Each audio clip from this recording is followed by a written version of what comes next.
It's time to protect your retirement. Decades of reckless borrowing and spending have critically weakened the dollar. The U.S. has become the world's biggest debtor with over $35 trillion in debt. Plus, the dollar's become weaponized. Countries are dumping it. Investors who wait until it's too late could lose big. There is one safe haven: gold. Diversify your portfolio with a physical asset they can't take away. Call the Reagan Gold Group right now and ask for your free gold guide. Here's our number. 800-941-4184. 800-941-4184. 800-941-4184. That's 800-941-4184.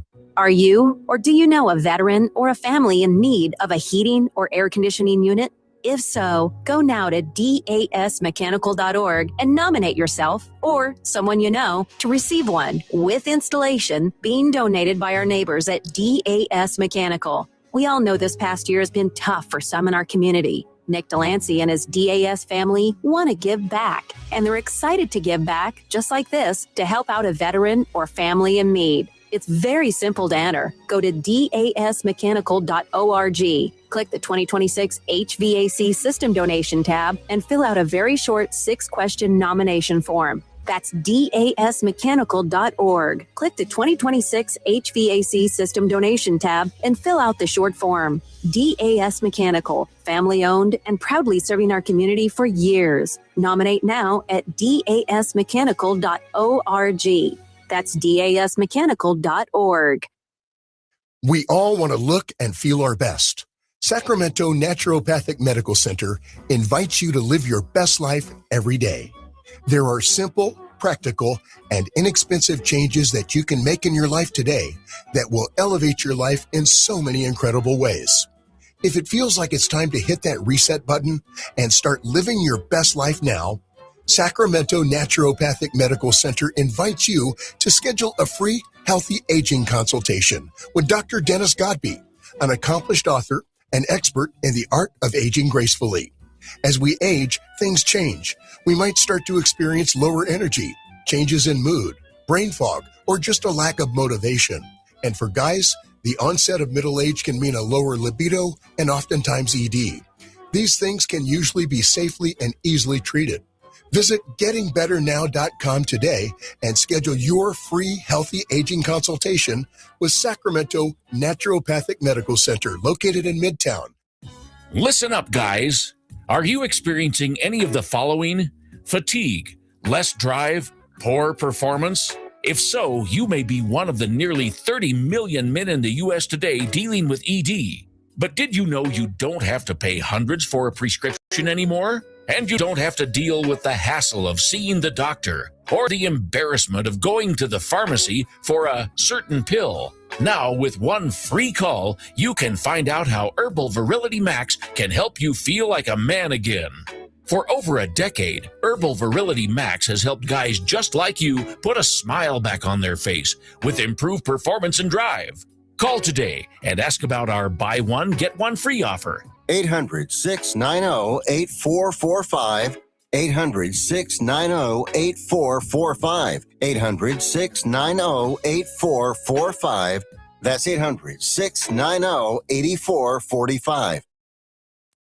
Tell your friends. Grant's back. Grant Napear is back on the Sacramento airwaves right here. KSAC 890 AM Olivehurst. K284CM 104.7 FM Sacramento. Hello. Hello, Sacramento. Sacktown. And welcome in. Grant Napear. How you been? You know this guy. It's your show. So happy to hear you on the airwaves. Time to begin. 2+ decades on the radio with you. Just the start of an incredible journey. Now he's back on Fox Sports 104.7 FM and 890 AM. 3 to 6 every day, Fox Sports Sacramento. The phone number? 916-779-0929. His name? Grant Napear.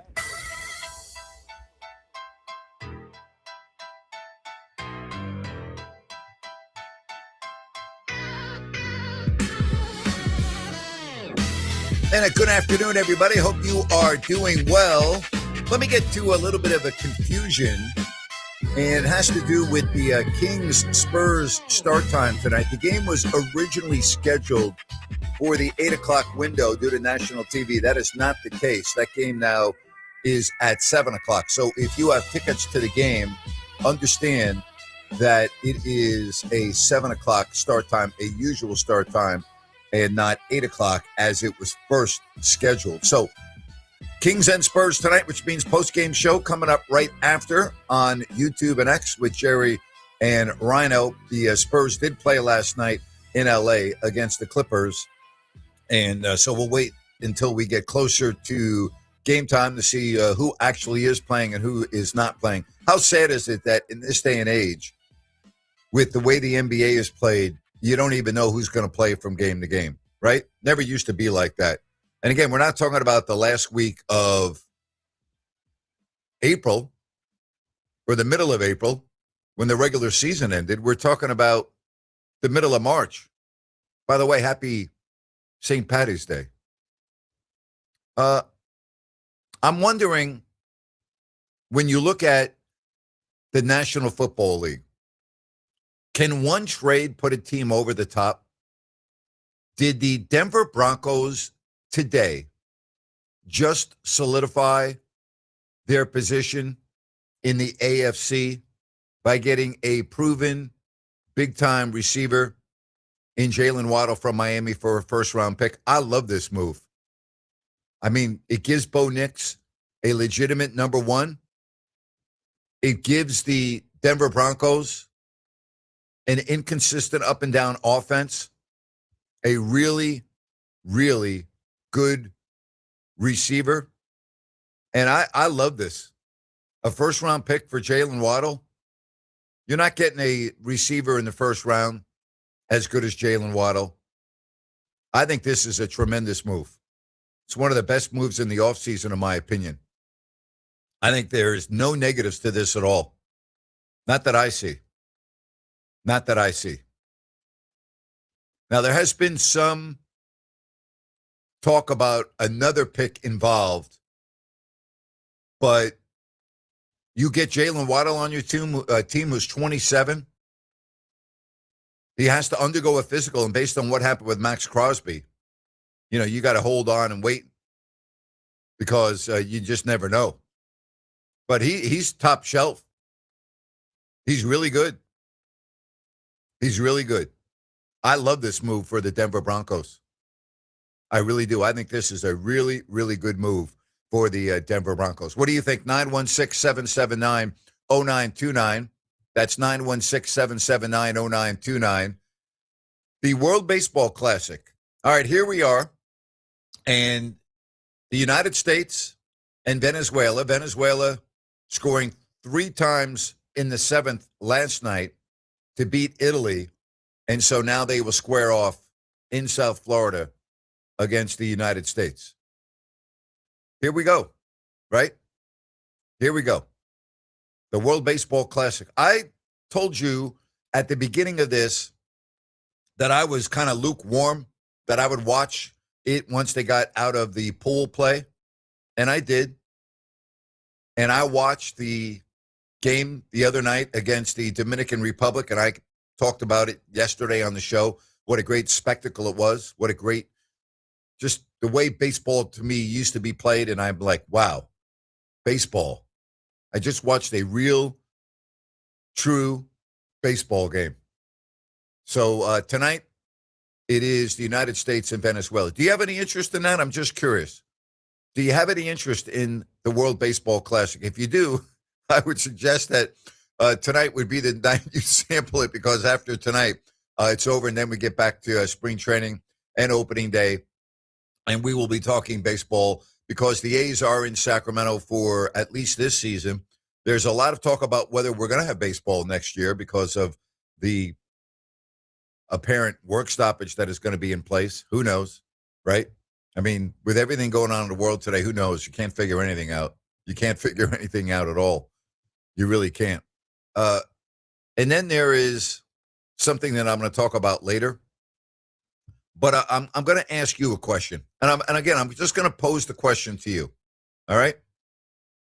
So let's say that you're an individual that is a professional athlete making an absurd amount of money because you play in the NBA, and you're always in the news because you are a very aggressive player, okay?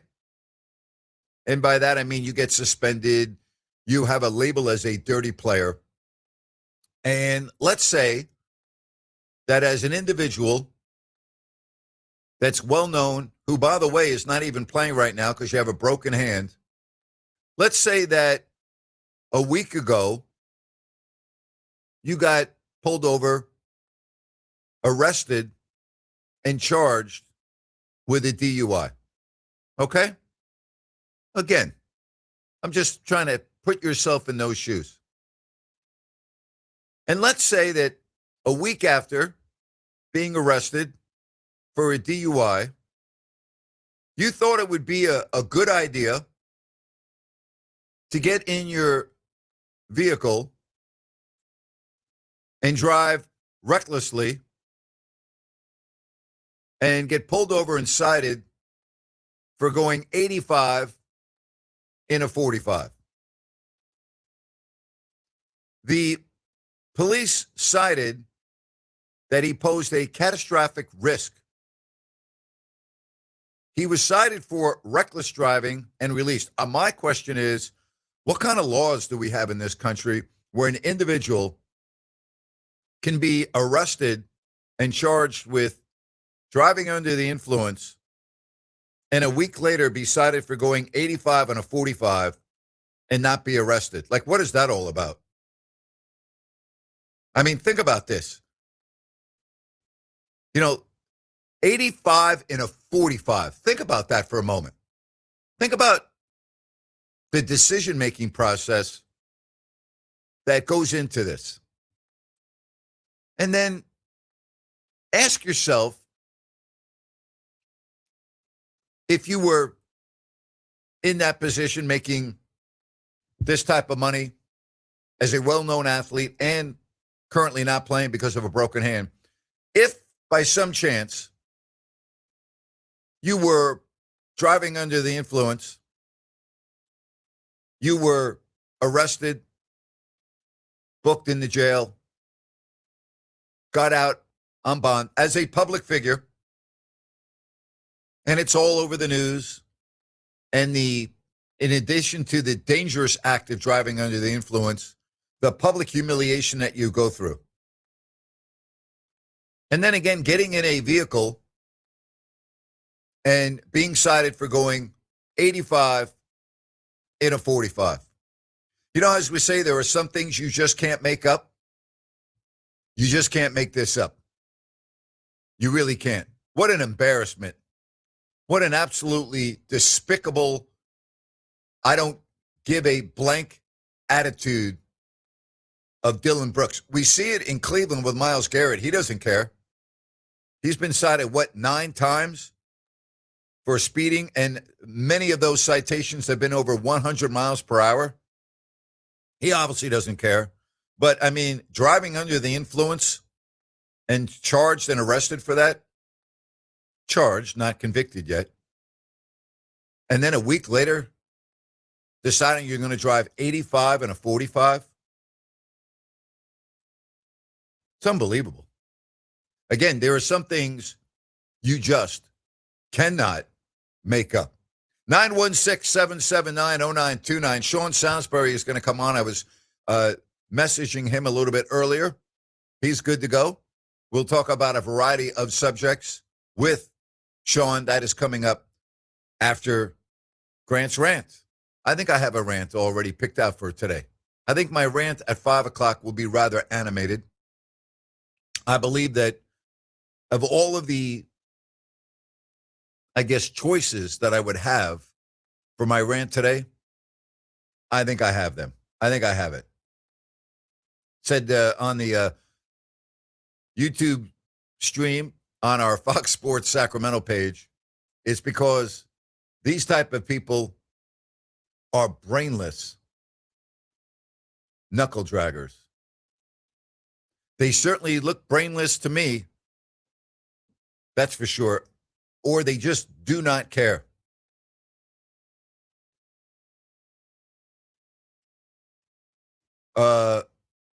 Incredible. Incredible. Let me read some of these. Let me put my shades on here, like Jack Nicholson without the... Said Henry Ruggs would like to offer his consulting services. Visit him at the Las Vegas detention facility. Yeah. And then again, it's because these type of people are brainless knuckle draggers. You know, it's really sad. I mean, in Henry Ruggs' case, it resulted in the death of a young lady and her dog in a very violent, awful, fiery collision in Las Vegas. And you just wonder, like, with all of the mechanisms that are in place in pro sports, and I'm going to keep it to pro sports because I know it to be true, there is so, I mean, you wouldn't believe the services that are available to professional athletes when they really want or need something, such as a vehicle to drive them somewhere. I mean, it's so simple. It doesn't matter where they are. It doesn't matter what time of the day or night it is, whether it's 4 in the afternoon or 4 in the morning. If they need transportation, they have a number they can call, and it can be there momentarily. Seriously. And yet, how often do we see these type of stories? It's not only unbelievable. You know what it is? It's sad. It really is sad. It's very sad. Well, I knew Cody would chime in here, Mr. Denver Bronco. He said, I love the trade for Jalen Waddle. Denver holds the 30th pick, a first, a third, and a fourth-round pick swap. Can't get a player like this at 30. He will be a great flanker alongside. He will be great flanked alongside Sutton. Good hands, good speed. Just got to stay healthy. That's from Cody. Cody, I'm with you. I think it's a great move, and that's why I started my show with it. I think that the Denver Broncos now have solidified themselves as the team to beat in the AFC West, not just because of what they did last year. I think with Bo Nix's experience, obviously the injury in the championship game was just terrible that he wasn't able to play in that after being hurt in overtime the week before. But I think when you get a player like this, I mean, Bo Nix is going to love him. Bo Nix is going to love him. This message coming in as well, also from Cody. Henry Rugg is getting released next year. He may play in the NFL again. All right, so I have some thoughts on that. And I would love to get your thoughts because we went through a similar situation years ago when Michael Vick was in a federal penitentiary, federal prison. He was incarcerated for 2 years, right? And he was released after serving his time. In other words, he paid his debt to society, if you want to go down that road. And as heinous and ugly as his crimes were, we're now talking about a human being. So my question is, and Cody put that out because I want to ask this. And it has happened before. There have been players that have returned to the National Football League after being convicted of vehicular manslaughter. Okay? So we have seen it happen in the past. I'm going to ask the question, and then I'm going to give you my opinion. I believe, well, I'll give you my opinion first. I believe that if you are driving under the influence and the result of your decision takes the life of another human being, I personally don't think you should get an opportunity to go back and play in the National Football League. And I'm keeping this to sports. I'm not keeping this to your job or work, okay? That's my opinion. I had a different take on Michael Vick. He was sentenced after being convicted. He was sentenced to 2 years. maybe even more, but he got out after 2 years. He paid his debt to society, and he came back and he played and started in the National Football League. And there were a lot of people that were up in arms about that. And I was like, I understand.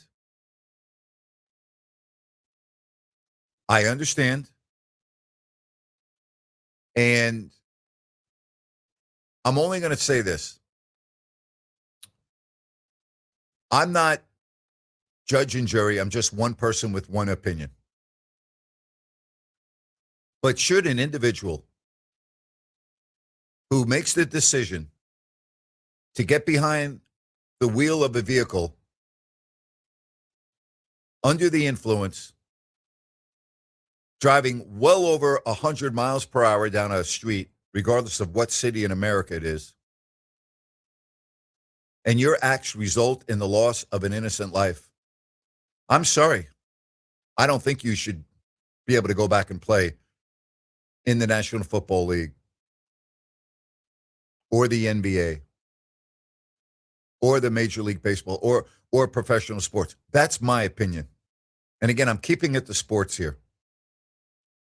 So do I think that Henry Ruggs, if and when he gets released, should be afforded the opportunity to resume his career as a player in the National Football League? And in my opinion, the answer is no. If you disagree, I would love to hear from you at 916-779-0929. But again, this is despicable. Okay?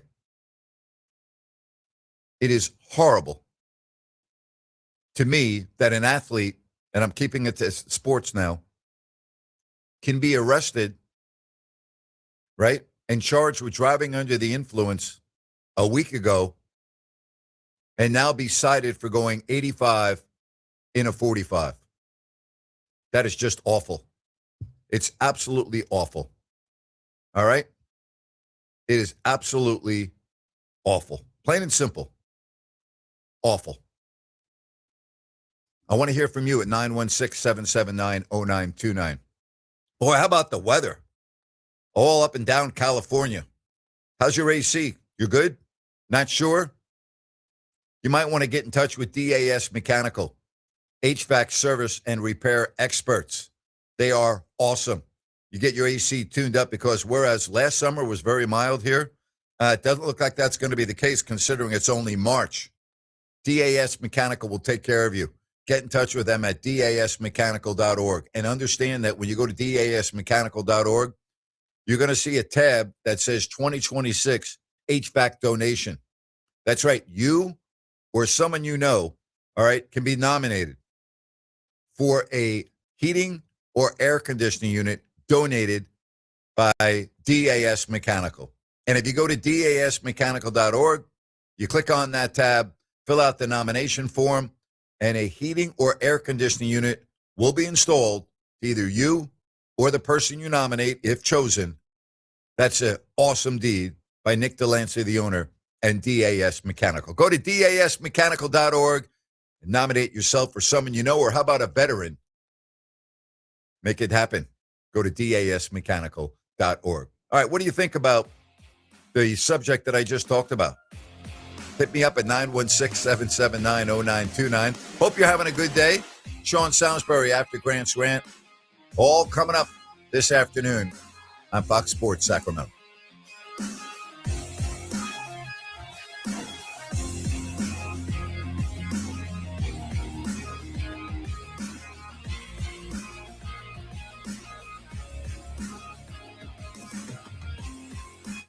Summer is coming. Backyard parties, barbecues, good times with great people. Take your summer to the next level with an outdoor kitchen or fire pit from Custom Fireside. Custom Fireside has the largest inventory of outdoor kitchen options, fire pits, and fireplaces in the Sacramento area. If you missed us at Capitol Beer Fest, no problem. Now through the end of March, visit one of our 2 locations. Mention Beer Fest and you'll still get Beer Fest savings. Custom Fireside, employee owned and operated in Sacramento and Elk Grove.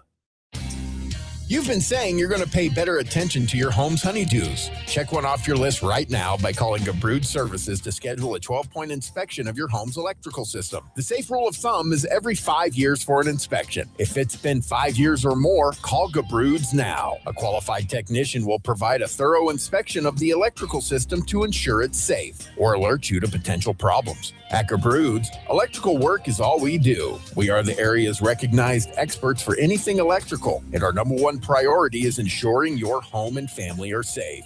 You've been saying you'll pay better attention to your home. Stop saying it. Make the call to Gabrud's. Talk with a real person and schedule your 12-point inspection today. Gabrud's, locally owned for more than 30 years. G-U-B-R-U-D-S. Call the good dudes at Gabrud's. G-U-B-R-U-D-S. Gabrud's.com. Downtown Ford Sacramento welcomes you. With literally acres of new and Ford certified pre-owned vehicles on site, you can start planning a road trip up into the snow now because Downtown Ford has the vehicles to get you there. And our top-notch service team will keep it running perfectly as long as you own it. Cars, trucks, SUVs, and fleet vehicles.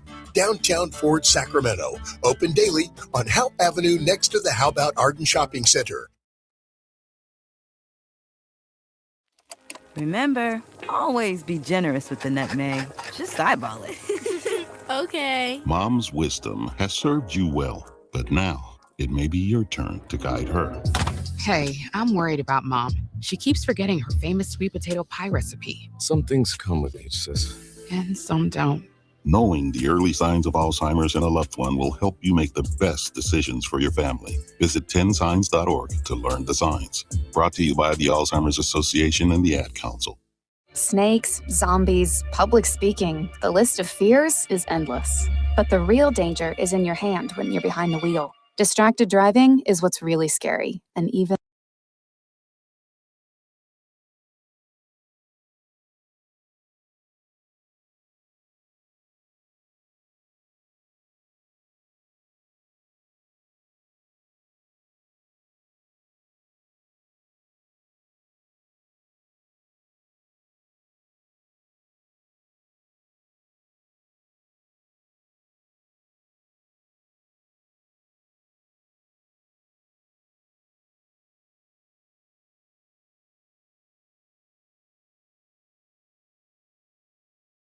of any of the American sports, whether it be basketball, football, regardless. You go into Suggs situation, well, the question is who's going to be the moral police? They've had manslaughter, they've had murders, they've had rapes, they've had drugs, they've had DUIs up, wherever. So who's going to say that Ruggs shouldn't go back in? If he served his time, they said, hey, you're a free man. That's where the problem is. Do I agree with you? Yeah, I probably agree with you. But hey, that American public runs sports anymore. So I think you're going down the wrong rabbit hole on that one. But I agree with you. But I just think that's the way American sports are. They're kind of when you give young people money, Grant, you know what's going to happen, and we all know. Well, what can happen? We got to be careful. We don't stereotype all people. We got to be careful. Let me ask you one other question. Sure, go ahead. But can I just interrupt you? We're not stereotyping anybody. We're not stereotyping anybody. Well, you just did. No, whoa. Stop. Okay. Stop. You just did. You just did. You just stereotyped when you said when you give young people money. What you needed to say is some people, not all people. You didn't say all, but you just can't make a blanket statement. There are a lot of people that are young that have a lot of money that don't get in trouble and don't cross the line. That's the point I was making. But go ahead, your turn. Well, yeah, I know, I appreciate it, and I don't think that's what I didn't mean. I don't mean everybody. When you talk about something happening, you don't talk about everybody. Sometimes we use the term everybody, but that's not what we mean. We probably mean a portion of that everybody, and that's what I should have said. But all those things come together. Sports is just one of those fabrics that it's all woven into, and I think it's hard to sell him that he can't come back and play. Well, legally, he will be allowed to come back and play. I mean, legally, but ethically, all right, I'll ask you, Sam, as a fan, let's just say, pick out your team. Pick out any team, whatever your favorite team is.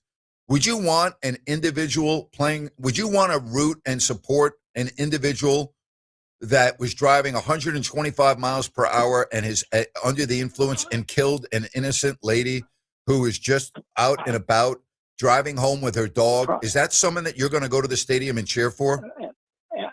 Absolutely not. Probably not. But on your situation, you can't condemn everybody. So here's one person, and does he have a right to come back? Legally, he does. But do I want him on the team? Am I going to go today to see Henry Ruggs play where he's going to play on the Raiders? Yeah, if I like the Raiders as a whole, I'm going to discount him and he's on the team, but I'm still going to go and support the team. That's the way it is. I own Kings tickets from 1985. I've had Kings tickets from 1985, and there's been a few despicable plays through this time through our team that I wouldn't want to associate with personally.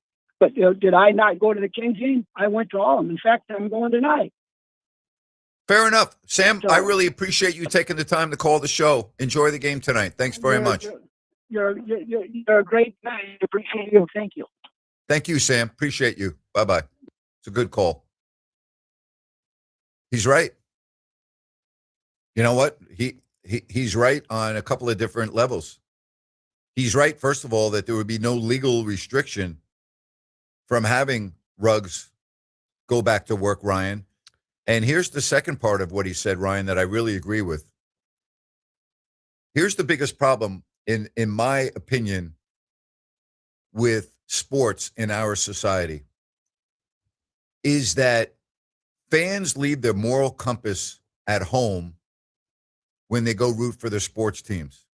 They don't give a damn whether the athletes on their team are good people or bad people, have broken the law or not. If they can help your team win, they will turn their head the other way and they will root for their team regardless of a heinous act that may have been committed by one of the people on their team. It's gone on forever, and it will continue to go on because too many fans are all about one thing and one thing only, winning, and they leave their moral compass and turn their head if it makes their team win. So a couple of things. Henry Ruggs was never formally disciplined by the NFL. So he would be disciplined before he would probably be able to return to play. Second, I think that depends on the fan base. There's going to be a segment of fans that, yes, they are going to look the other way. There's also a segment of fans that don't. What was it, Jalen Green, that went through that whole thing with domestic violence and ended up in Houston, and then, no, was it Charlotte, and then ended up somewhere else? But a lot of teams stayed away because of that. I think in Ruggs's case, and in these situations, to me, it's a case-by-case decision on my behalf, because what are they doing with that platform? What have they done? Have they been rehabilitated? Are they remorseful? Are they doing things still to try to educate the community? You know, it's all that in a nutshell. But I mean, I guess it kind of. Boy, I just think though, when you take someone's life, I just think though, there has to be a line in the sand that is never crossed. And this is me now. Yeah. Okay. As heinous as Michael Vick was for dogfighting and the death of dogs, we're now talking about a human being. Okay. We're talking about a human being whose life was lost because of the actions and the decisions of Henry Ruggs. And I'm not saying he can't have a life back. I'm not saying that he can't have freedom. I don't like the fact that he may be on the field playing professional football. That's just me, though. That's just my opinion. If you disagree with it, I have no problem, but that's my opinion. I mean, it's in this country the worst thing you can do, whether it is manslaughter, taking a life. I mean, that's it. That's the top of the list. I also believe that if you have paid your time and done your time, that people sometimes deserve second chances. Now, a second chance with something like that is not something that they are entitled to. To me, that's something that they have to earn. And that is why I say, what's his platform look like? Is he going to be an advocate for people to not drink and drive? Is he going to speak, do things? And that's where it kind of comes out for me. I mean, but if we're being honest, beating women, firearms, we can keep going down the list. Taking a life's bad, but some of those, even though the survivor is still alive, you can still take a life from them while they're still living. And it's just, I think it's a very tricky conversation. It's very tricky. You can ruin somebody's life. Well, we get back to Dylan Brooks. And you try to put yourself in another individual's shoes, right? And I'm just asking you, not you, Ryan, in Sacktown. I'm just asking our audience, though. Imagine if you were arrested as a public figure. And I'm saying as a public figure because a lot of people don't understand that as a public figure, very often the worst part of going through an experience that that Dylan Brooks just went through is the public humiliation. Because, Ryan, I don't know who your next door neighbor is, but if your next door neighbor tonight gets arrested for a DUI, nobody's going to know about it. Right. You probably wouldn't even know about it. His employers won't know about it. His whatever. When you're a public figure and you get arrested, it's front page news. It's talked about. It's everywhere. It is in addition to the misdeed and the breaking of the law, it's public humiliation, which in many cases is worse than the actual act that you were arrested for. Mm-hmm. And so you have Dylan Brooks, who went through this a short period of time ago, and now is pulled over going 85 in a 45. So you know what that tells me? He wasn't on a freeway. He wasn't on a highway. He was on a residential road. And the reason why I make that distinction is when you're on a highway, let's face it, okay? If you're going 85, I'm going, okay, he's going 85, big deal. All right, I'm sorry. Some of the speed limits in America are 80, okay? But you're going 85 in a 45, and the police talked about catastrophic driving. Why is that individual not handcuffed, arrested, and taken down into jail? He shouldn't be allowed to be released and drive home, in my opinion, or wherever he's going. I think that's ridiculous. Well, we don't know. I don't know the details if he was able to drive home or not. It's very possible that they may have taken the car. They said he was released. He said he was cited and released. Okay. You can be cited and released and not drive your car home. I don't know how that works. I do know this. In Arizona, you have 30 days to appeal your DUI. It basically 30 days to appeal to the DMV why the automatic suspension should not go into place, which can go from a 90-day suspension to a year suspension. So to me, the thinking is the first thing I jump to is screw it. That's I'm going to lose my license, so why am I going to change? And that makes things all the worse, because if you're going that fast and you have catastrophic driving, it's not that hard to hit a little pothole. It's not that hard to hit a rock, have a rock hit your windshield.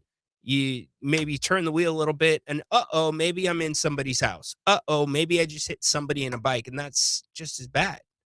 Just poor judgment. It's not caring. Very interesting topic at 916-779-0929. That's 916-779-0929. I was not even really planning on getting into this with the depth that we have, but I think that it's worth a discussion. I'll tell you what else is worth a discussion is we're going to become a little bit lighter with what we're talking about, and that's Ryan, who is absolutely on fire with his prize picks. Like, almost, I mean, I think it's every night. Every night he's sending me a screenshot of his picks, and I'm like, cha-ching, cha-ching, cha-ching. It's unbelievable. You ought to start a new business. Forget about radio. You got a better career in prize picks. Seriously. Forget about radio. Forget about being my wingman. Forget about, you're more than that now. Got people saying you should have my job, for crying out loud.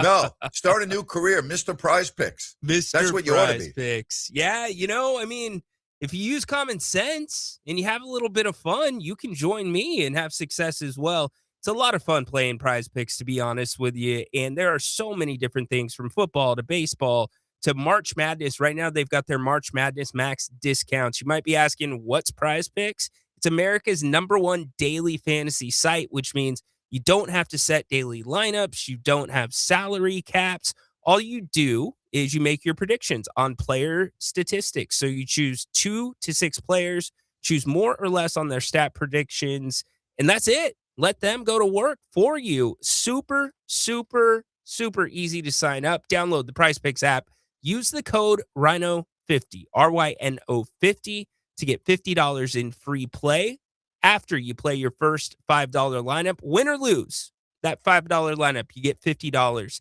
in free play. Join your community. Come join my community. Make your picks. Send them out to us, and we can go against each other. But all I'm saying, come hop on, have some fun with us. I promise you will enjoy it. Use the promo code RYNO50, RYNO50, to get $50 in free play after your first $5 play. Win or lose. Prize Picks. It's good to be right. Well, you're right. You have been right since you started doing this. You're right. You're on fire. What? Wow. Unbelievable. I mean, they might think twice about putting any more money in my account. Just saying. Wow. Oh, my gosh. We'll be right back. This is the Grant Napear Show on Fox Sports Sacramento. We are Fox. Okay, we are running a car drive right now to help veterans all across America. So if you have an old car, truck, or van, even a motorcycle or an RV sitting around, you can right now give it away and help the vets. They really need your help. And your car will help support the vets and their families. And guess what? You even get a tax donation. Plus, we'll even come and pick up your car for free. And all you've got to do is pick up your phone right now and make a free call. Now is the perfect time to do something good for the vets. Give back to the vets right now for all they've done for this country. And your old car can really help them. So call the Veterans Car Donation Program right now for free pickup of your vehicle. Help the vets and help your taxes at the same time. Call right now. 800-598-0539. 800-598-0539. 800-598-0539. That's 800-598-0539. We all want to look and feel our best. Sacramento Naturopathic Medical Center invites you to live your best life every day. There are simple, practical, and inexpensive changes that you can make in your life today that will elevate your life in so many incredible ways.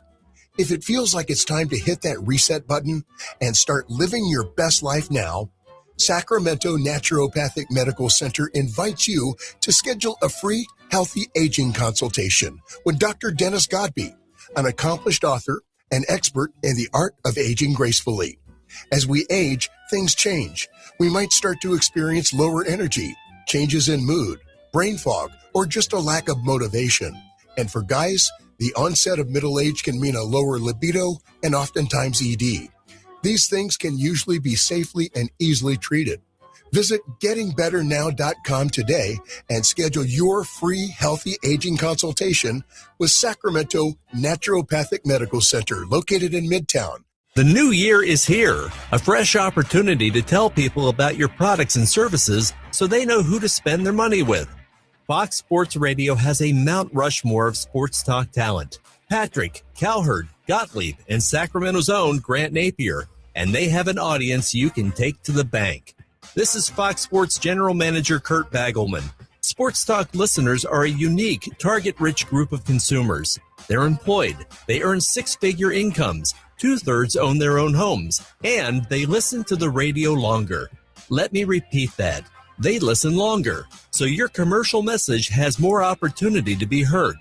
It costs nothing to learn how a good strategy and a great schedule could help your business. So call me, 916-779-0914. 916-779-0914. Radio gets results, and we are here to help. Call 916-779-0914.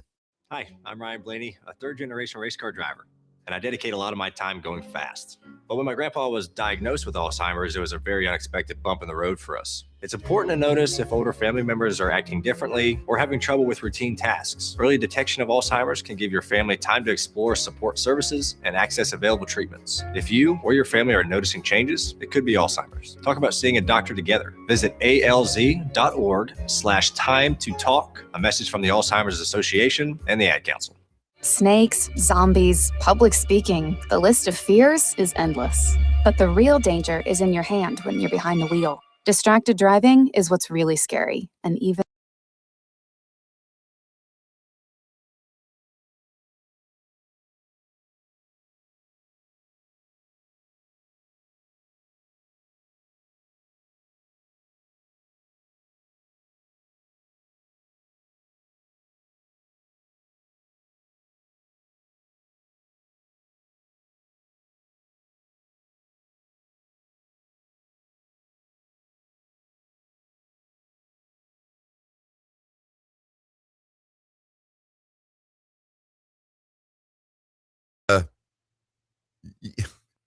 It's so sad to be in a month left to go in the regular season and you're rooting for the team to lose every game. Like that's where you are right now. These teams are so bunched up with the same number of losses. Yeah. It's crazy, isn't it? Yeah, it's brutal. This down the stretch, although the Kings aren't playing for anything, they're playing for everything when it comes to where the draft lottery is going to shake out and what the percentage will be for them. The Spurs, they're red hot too. They have won 18 of their last 20, Grant. That is the definition of red hot, as opposed to 2 wins in a row for the Sacramento Kings. There's a little difference, okay? Yeah, but if you put the curve next to what the Kings have done this season, that's a good run. That's a really good run, 2 in a row. Even with one of the wins being against the Jazz, it's still a good run. Look, the Kings have to beat the Kings before they can beat their opponent. And anytime they do that, you got to give them credit. Oh, my gosh. I'm still looking at the injury reports. So Dylan Harper, questionable the last time that I checked. Malik Monk. They don't need him. Questionable for the Kings, but it looks like Kings fans will get to see Victor Wembanyama, which is pretty cool. Luke Cornett, questionable. And don't need him. Don't need him. So, yeah, you'll get Foxy and Wemby tonight. Yeah, and Harrison Barnes. And HB, that's right. No tribute We videos, don't talk please. about Harrison Barnes enough. I know, we don't. I mean, really, when you think about the Kings' decline, it really started the day he walked out of the building. All right, hey, so I want to just put a wrap on our last segment, and then we'll go back to this.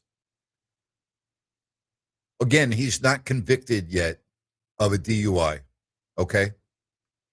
Do you think that when this is all wrapped up with Dylan Brooks, that the league then should come in and give him a punishment as well?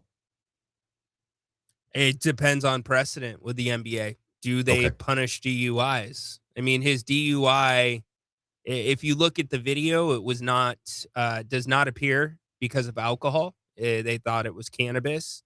So, however the NBA usually treats a DUI, then yeah, that's how they should treat it. Okay. Good. So we put a bow on that until later. Sean Salisbury coming after Grant's rant. So the goal tonight for the Sacramento Kings and expectations are two different things. I know that Doug Christie's going to try to win the game. I get that. So now we're talking about a really good team that did play last night. Mm-hmm. So what I would like to see for the Kings more than winning, I want to see them to see if they can be competitive against arguably the hottest team in the NBA. That's what I want to see. I want to see if they can be competitive. Yeah, in their last matchup at the Moody Center, they were competitive for 2.5, 3 quarters, and then the wheels came off at the end.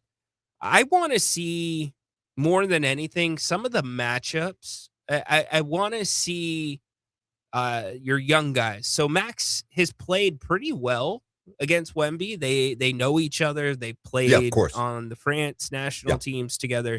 But I want to see some growth in that matchup. I want to see Dylan Cardwell, some matchups there. That's what I'm looking at. I mean, I'm almost picking this thing apart to a degree. My experience when the Kings were good is I could see the Spurs taking this game as a breather.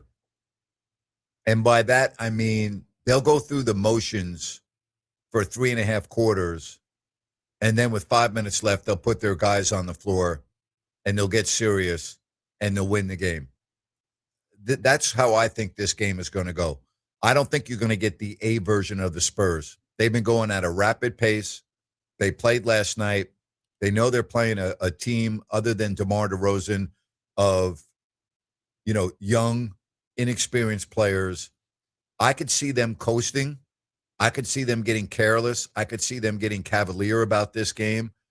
And then when there's 5 minutes left and it's a 4-point game, turn it on and end up winning by double figures. Because I remember in the early 2000s when the Kings were like the Spurs, they would do that sometimes. When they were real hot, they'd go into a place where they were expected to win by 30, and they would coast and they wouldn't be serious. And then when they knew they had to get serious, they did, and they would go on a 10-0 run or something. That's how I think this game's going to go. Yeah, I think this is going to be a big De'Aaron Fox night. I just got to say it. He played really bad in his return to Sacramento. He was dealing with the finger thing. I think you're going to get a big game out of him tonight. I think he is going to be pushing that envelope. So maybe everybody else plays bad, but I expect De'Aaron to play really well. Okay, fair enough. And who do you think will defend him? Killian Hayes. Okay. You're going to get some Killian on him. You will definitely... Not Keon Ellis, right? Keon who? You mean the guy that's like playing 30 minutes in Cleveland? And I can't even Keon. I can't even do more thans on Keon right now on Prize Picks because the number is too high. Yeah. That Keon Ellis. You're gonna see some Neek, I think, on him as well. You've got to see if Neek can have some success, but it'll be a combination. I don't think Neek could guard De'Aaron Fox if his life depended on it. Well, it's probably going to happen. They will get some switches. You made the point when we brought this up about Neek. I want to see, coming off of the film last game, if more teams are going to press Neek, if the Kings are going to put the ball in his hand. Yep. That will be interesting. Yeah, we did see that. You made a very good point on the post-game show. I thought that was pretty apparent, forcing him into some real bad passes and handling pressure. Can he run away from pressure? Can he elude? Can he beat those types of defenses off the dribble? Yeah, you know who else? Russell Westbrook will get a ton of time on Fox as well. So. Oh, you mean Russ is going to be okay to play? Is that right? Apparently so. Okay, so he's not sore anymore, huh? Hey, I'm telling you, I would not be surprised if the NBA. I think personally, this is just my own take, the Kings are on thin ice with the NBA. And why do you say that? I say that because you have nights where these guys are perfectly fine. And then you have nights where, this is a little bit sore. And because the race is tightening for that last spot, when you play a game like you did last game, and last game would have gotten the Kings off of thin ice. If you would have had Westbrook play, if you would have had Monk play, if you would have had that group out there, because then you're shoving it back into the Jazz's court, right? But we'll see. We'll see. Tonight will be a tough one, but hey, ticket prices are a little bit higher because Wemby, Fox are going to be there. I get it. Yeah, I wouldn't mind watching him in person. Yeah, I would watch him in person. I'd go to the game tonight just to watch him. I wouldn't go for any other reason. You have a chance to see a guy that very well could be, as Jerry has said it, the best to have ever played the game. Can't pass that up. No, you can't. No, you can't. You cannot pass that up. So that will be the case. We'll be on after the game over on YouTube and X. Jerry Reynolds, Ryan at Sacktown, myself. We're looking forward to that. The post-game show on YouTube and X. Don't forget Sean Salisbury after Grant's Rant. You can call the show at 916-779-0929. That's 916-779-0929, the World Baseball Classic. I'm still not really seeing any interest, and I'm a little surprised by that. Are you even planning on following the game tonight? The chance to win it all for the United States. I've enjoyed watching the games that I've watched. I actually watched some of the Venezuela-Italy game last night, and I enjoyed that. I really did. By the way, what's that? Is anybody going to be watching the first four? That begins tonight for the NCAA first four. Oh, yeah. Yeah, of course. Yeah, we're watching everything. That's what we do here. I'm watching hockey, too, by the way. Just want to let you know, okay? Like, these games are huge coming up in the National Hockey League. I don't know if you know that, but I'm watching hockey. I'm watching everything. Absolutely. You know? Hockey coming down the wire. So, yeah, I'm into it. I'm watching it all. Will the Sharks make the playoffs? I think they are. I like the way. I didn't think they would 4 or 5 weeks ago, but they're in Edmonton tonight taking on the Oilers. That is not going to be an easy game. All right, let's get to some phone calls. Let's say hello to Lane. Lane, welcome to the show. Lane, thanks for calling. How are you today? Not bad, Grant. How about yourself? I'm well, anyway, thank you. I was going to call about that Henry Ruggs deal, and you know it boils down to the owners. It seems like the owners, if they want money or they're looking for money, they don't care who they end up getting on their team, apparently. But I think it boils all down to their owners. What's your take? Thanks for the call. No, I don't think it boils down to the owners. I don't. I think it boils down to, first and foremost, what the courts say, because I think if Henry Ruggs I think if the league would not allow him to play, he would win in court for him to play, and the owners wouldn't be able to do anything. So I'm not really sure about that. But I would love to hear some more phone calls on either the WBC, this, or anything else at 916-779-0929. We're up against the break, so for those of you that are on hold, I will get to you in a moment because we're going to take a time out here shortly, and then we'll come back to start hour number 2, and I will get to Ralph and some of the other callers. I will also read some text messages. And don't forget, an hour from now, after Grant's Rant, we will have Sean Salisbury. We'll talk about this and a lot of other things. So I can't wait for that. That's Sean Salisbury in about an hour right here on today's show. Kings and Spurs tonight. We'll talk about that as well with the game at 7 o'clock tonight. And anything else that's on your mind, WBC, NHL, NBA. How about the Denver Broncos? Wow, Jalen Waddle going to Denver. Woo. What a move that is. Yeah, I'll send a late first round pick for Waddle. Are you kidding me? That's a great move, in my opinion, by the Broncos. A great move. An absolutely phenomenal move by the Denver Broncos organization. All right, we'll come back. We'll get to your phone calls. That's next right here on Grant Napear Show, Fox Sports Sacramento.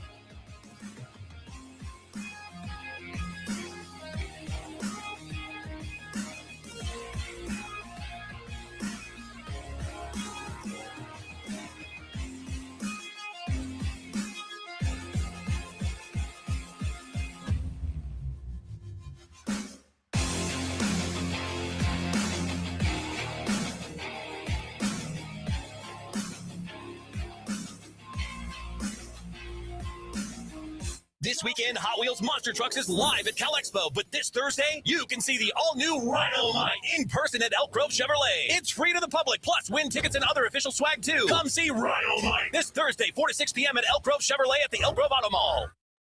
Call the good dudes at Gabrudes, G-U-B-R-U-D-S. Homeowners, if you have an electrical project you need done, then you need the good dudes at Gabrudes. Family owned and operated for 30 years, Jay Gabrude and his team are the area's recognized experts for everything electrical, from the very basic like repairs, lighting upgrades, and whole house fans, to the biggies, panel replacements, EV stations, and backup generators. Gabrudes does it all and does it right the first time. They're actually the guys their competition recommends. Gabrudes, expert 5-star service and always transparent, honest prices and solutions. Say goodbye to your electrical issues. Visit Gabrudes.com or call 24/7 and speak with a real live person. Gabrudes, G-U-B-R-U-D-S. Call the good dudes at Gabrudes, G-U-B-R-U-D-S. Gabrudes.com.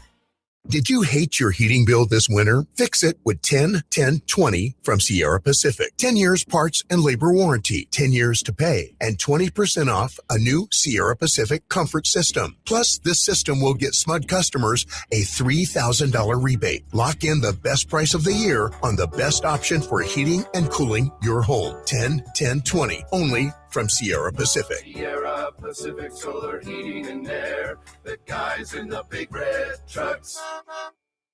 Summer is coming. Backyard parties, barbecues, good times with great people. Take your summer to the next level with an outdoor kitchen or fire pit from Custom Fireside. Custom Fireside has the largest inventory of outdoor kitchen options, fire pits, and fireplaces in the Sacramento area. If you missed us at Capitol Beer Fest, no problem. Now through the end of March, visit one of our 2 locations. Mention Beer Fest and you'll still get Beer Fest savings. Custom Fireside, employee owned and operated in Sacramento and Elk Grove. Listen up, guys. Are you experiencing any of the following? Fatigue, less drive, poor performance? If so, you may be one of the nearly 30 million men in the U.S. today dealing with ED. But did you know you don't have to pay hundreds for a prescription anymore? And you don't have to deal with the hassle of seeing the doctor or the embarrassment of going to the pharmacy for a certain pill. Now, with one free call, you can find out how Herbal Virility Max can help you feel like a man again. For over a decade, Herbal Virility Max has helped guys just like you put a smile back on their face with improved performance and drive. Call today and ask about our buy one, get one free offer. 800-690-8445.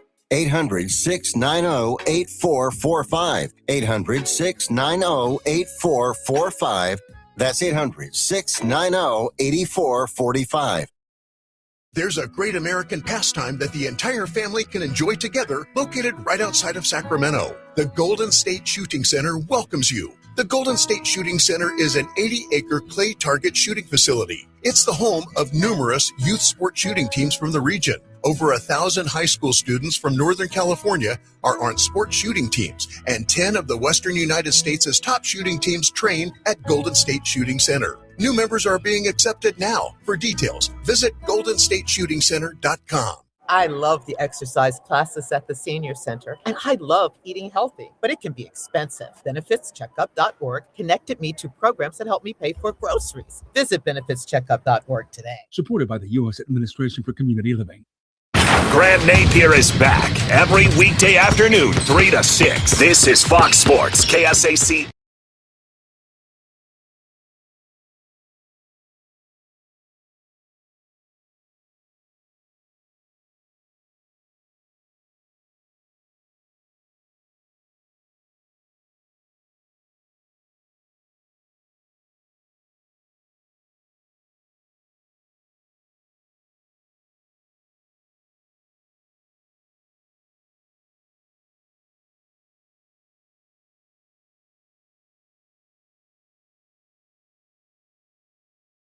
And Ralph. Hello, Ralph. Welcome to the show. Hey guys. Yeah, I'm just on a Rhino the other day. I'm sure the heat can be a little bit worse in NorCal where you guys are at, but it's hot. We're feeling it here. Yeah. But with the WBC, I'm a huge baseball fan. You know, the Kings and Padres, those are my teams. So I'm really more of a baseball and basketball guy. So with the WBC, I've enjoyed it a lot, and seeing some of my own players that are from the Padres on the Dominican, and then also with Mason Miller, who's to be with the A's, now the closer on the Padres and on Team USA. Like it's been good to watch, and I have to agree with that text where the excitement is definitely there. But I remember this topic coming up a little bit last week too. With I feel like the state of the game definitely, and some of the problems are still with MLB, the baseball in general. Well, and I want to say too, like there's some good things that have happened. I feel like Rob Manfred helped with the pitch clock. That's helped with the flow of the game and everything. But I feel like the viewer experience in the ballpark versus what's on TV, I think that's what they're trying to fix. And I still feel like there's a huge difference there. And then the other How do you do that? How do you change the viewer experience in the ballpark? How would you do that? I don't know. Well, and I've seen a lot of the discussion threads of you don't care how long the game is when you're at the ballpark. You're enjoying it. You're having a good time. You're enjoying the sun and all that, whether it's a night or day game. But when you're on TV, some of the games can drag out. I don't know how exactly you change that. And that's a great point. But I feel like the pitch clock has started to do that. I think ABS will change some of that for the viewers. Sometimes, the box is not always correct. Like, what did I just see? If that's not what the umpire is seeing, we saw that with the Dominican and the U.S. Yep. And Yep. sometimes like it can be off, and sometimes there's way too many numbers on there for the casual fan. I follow baseball pretty well, where I understand some of it, but sometimes there's just too many stats they're throwing at you, and what really matters. And then also, I feel like the experience too. I think people watch the Dodgers and the Yankees, but it is very regional. I think people are really focused on their division, which is great because the division means something, not like it does in basketball, But outside of that, when those marquee games or when it comes to October, I don't feel like people watch it nationally in the way that we watch football, especially, right, and basketball. There I feel is a huge difference. I feel like people mostly follow their teams, and maybe certain players. Of course, there's going to be the 1% diehard. But I feel like baseball is very regional in that sense. And then the other aspect too that I think needs to be fixed is teams and owners not spending enough. The Dodgers situation doesn't fix that. They have a monopoly of all these players. I don't think that's good for the league. I think it's good for viewership and for one team. But as far as parity and competition, we're going to be at a lockout. And I feel like baseball is getting goodwill with the WBC. But when the lockout comes next year, they're going to lose a lot of that. And that's a problem. I agree with you. But the only thing I don't agree with you, I do think that people at the games do care how long the games go, because I think if you're at a weeknight game that starts at 7:00 and it gets past 10 and you're with your family and you got kids to go to school tomorrow, I think you do care. I really do. So that's the only thing I disagree with you on. That's a good point. Yeah. Yeah. But you make a lot of good points. Yeah. Who's so you're a San Diego Padres fan, yes? Yeah. Yep. Okay. Do you feel, and they have a very good team and they've spent money, and you look at their roster, is it, how do I want to say this?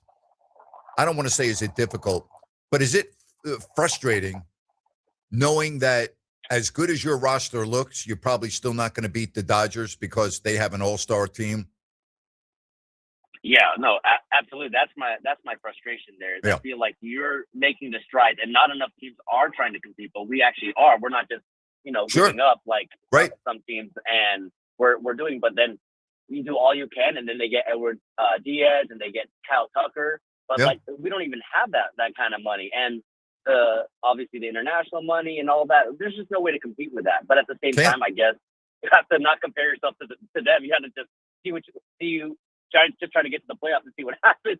That's what we can only hope for. Hey, good call, Ralph. I appreciate it very much. You have a good afternoon. All right. Take care. Very interesting points from Ralph. Let's get to Rockland and Austin. Hello, Austin. How are you? Hey, what's up, Grant? Austin, thanks for calling. What's going on? Staying on the WBC topic, I know it was a couple days ago, but as a A's fan, man, it was really, really good to see Severino out there throwing as well as he did. I know he's kind of been a hot and cold pitcher throughout his career, but if he can pitch like he did against Team USA, I He was really feel great. good about the top end of our rotation. Yeah, how about his Questions, velocity? but that's I a was good start. shocked. I was shocked to see his velocity in the upper 90s. I was like, whoa, that was like Severino when he was back with the Yankees. I agree, and I can't tell if he is actually as old as I think, or if he's just been in the league a super long time. But he looked like vintage Severino. Yeah, he did. He looked very good. He looked very, very good. I would agree with that.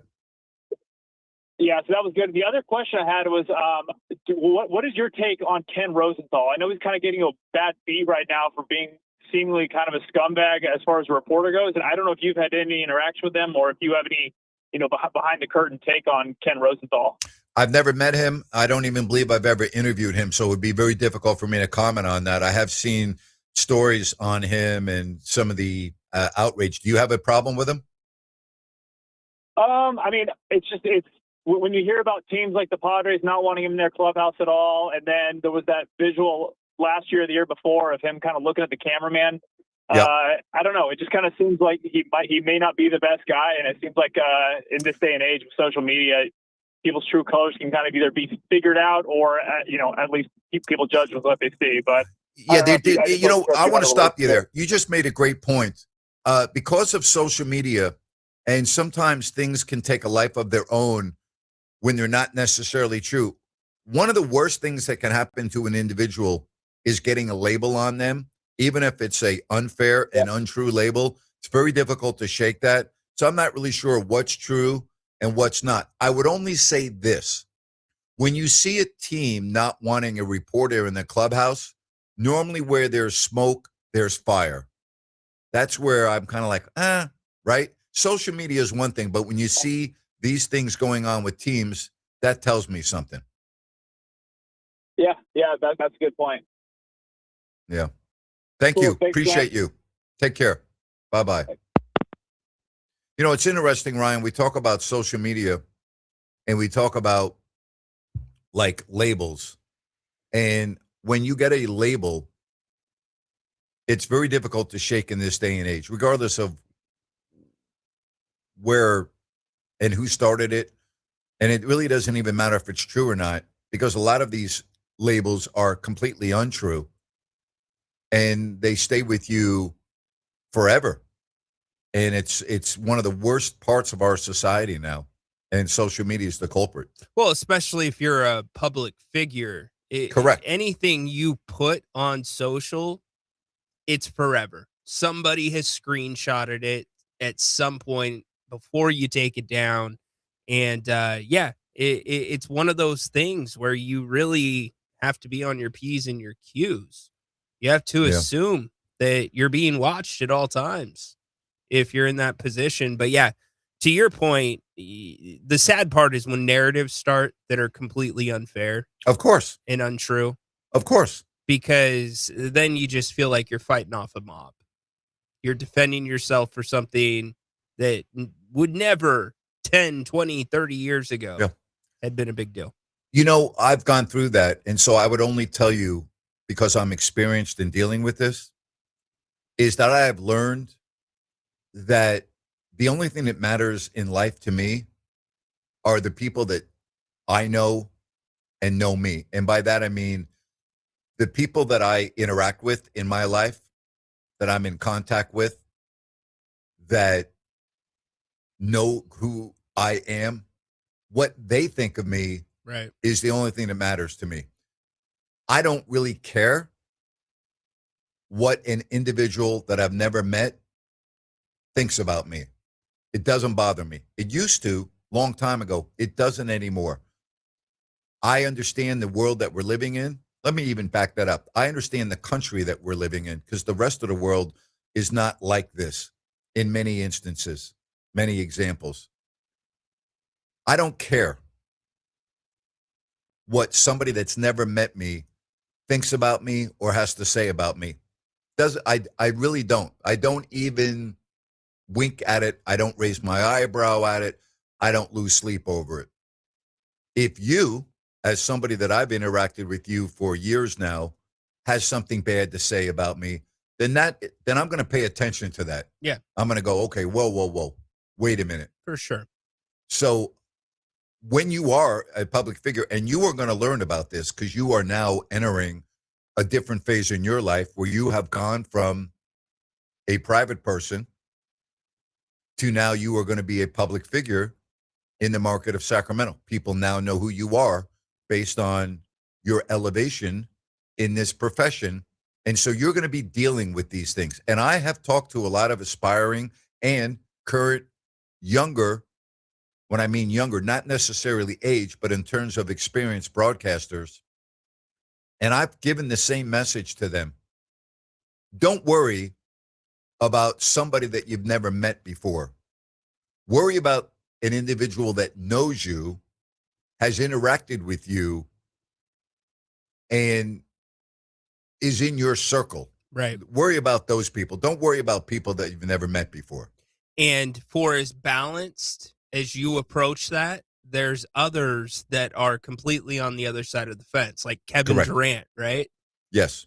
The littlest things bring him out of the woodworks. I mean, correct. Even De'Aaron Fox, who's back in town, Correct. he would get caught up in some of that stuff as well. Well, DeMarcus Cousins here Yeah. in Sacramento was the biggest culprit of that. Chris Webber Yeah. was like that. Chris is ultra sensitive to any type of criticism to a point where I couldn't believe it. DeMarcus Cousins would be number one in that list, and Kevin Durant would be right there as well. I've never met Kevin, so I can't speak on Kevin as much as I can speak on DeMarcus, but I've never quite understood that. I really, why would you waste your time dealing with people that don't know you, who criticize you? Who cares?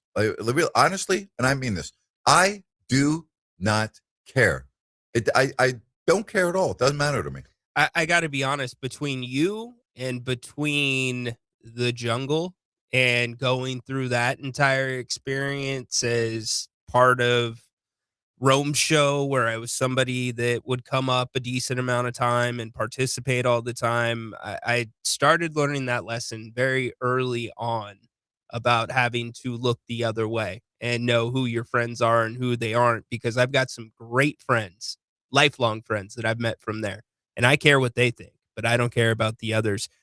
You brought up the fact that you've not met Kevin Durant. Is there anybody during your broadcasting time that you were just like, dang, I wish I would have met them? Why did I not go up to them? In the NBA or any sport? In the NBA. Yeah, Jerry West. I only met Jerry West once, and it was so surreal. I don't even know if I should tell the story because I don't think it would be appropriate. Vladdy used to talk to Jerry West all the time in my presence, and I never once went over and introduced myself. But I'll just tell you part of the story. I was in LA, standing on the floor 15 minutes before the game, getting ready to do what we call our scene set rehearsal. And I'm standing next to Doug, who I was working with at the time, getting ready to do the game. We're not on TV. And Jerry West walks up to us and looks at me and says something that is extremely derogatory about somebody that used to play for the Sacramento Kings. And I won't even get into that part of it. And I was just like, whoa. And I started laughing because I know it to be true. Because I agree with Jerry. Yeah. As I later found out, Doug 100% disagreed with Jerry. And even though Doug laughed and played it off, I later found out it really ruffled his feathers. Interesting. And because Doug, as all of his good traits, lives in a bubble with blinders on. And he doesn't see what's real very often. I see what's real, and I accept the fact that criticism is okay, and it's part of life, and that you shouldn't walk around with blinders on. But when Jerry came up and said that to me, and I've never talked with Jerry West before, it was a wow moment in my life. Like, it was a moment where I was like, I just cannot believe that Jerry West came up to me as I was standing on the floor, okay, literally came up to me and said what he had to say. And it came out of left field about a former star of the Sacramento Kings. And I was just like, yep. I said, you're right. A complete drive-by. I from said, the you're logo. right. It was a drive-by, and I just looked at him and I laughed. I go, you're right. You're right. And I'm like, and he turned around and walked away. And that was my only interaction with the logo. I mean, I obviously Jerry knew who I was. I mean, Jerry's seen me. Jerry watches the NBA all the time, but I just never, I don't know why. I never went up and said, hey, Jerry, I'm Grant Napear and blah, blah, blah, and talked to him because I was in his presence a number of times where I could have done it. Yeah. And I don't know why I never did. I regret the fact that I never did. It seems like you two would have had a really good spirited conversation. Like he would say something that would get you into something. I mean, I only know what I've read about Jerry and stories that have been told about Jerry. Just a ultra competitive guy. Okay. I would only say that Vladdy, we talked about Jerry West a lot when I was with Vladdy. Why is that? Why? Because Jerry West was an extremely important figure in Vladdy Divac's life. Okay. And I wanted to learn more about Jerry and the impact that Jerry West had on Vladdy Divac. And Vladdy talks about Jerry like God. And I was fascinated by the impact that Jerry West had on Vladdy's career and his life. And I've heard so many fabulous stories about Jerry West.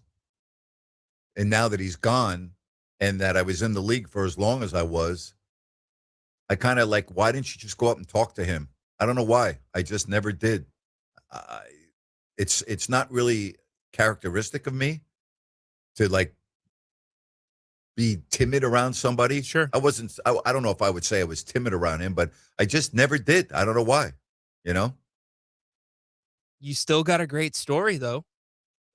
It is one of the most amazing things that's ever happened to me in my life as a broadcaster.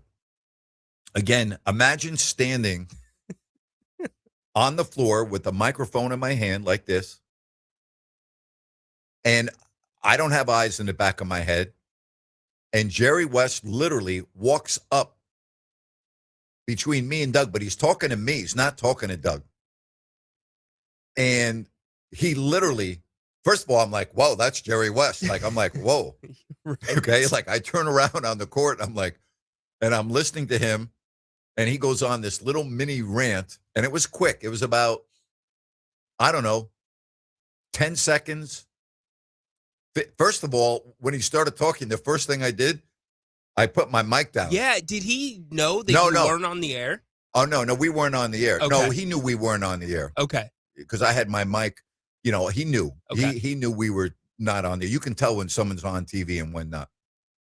We were getting ready to practice our scene set, but we weren't on. But I'm always careful. So as soon as Jerry went on this topic and I put my mic down, I always do that. I put my mic down near my side with my hand over the mic. And I will just tell you, okay, had that been recorded or if that had, let me just rephrase that. If that had gotten out publicly, that would have been on every single sports show in America. Wow. And in every paper in America. And it would have been headline news all over America. It would have been trending all over America within 30 seconds. Okay. Wow. I will tell you about it after we get off the air. But to this day, of all of the things that I've listen, I could write a book and I've been asked to write a book because I've got some fascinating stories and I would put this story in there. And the reason why I would put it in there is he's not with us anymore. I just don't feel comfortable on this form, Sure. in this format, Sure. just telling you everything that he said. But it blew, it blew me away. It really did. It was like, it was one of the most amazing wow moments. You talk about a drive-by. Oh, my goodness. We'll have more. I'll take the break. This is the Grant Napear Show on Fox Sports Sacramento.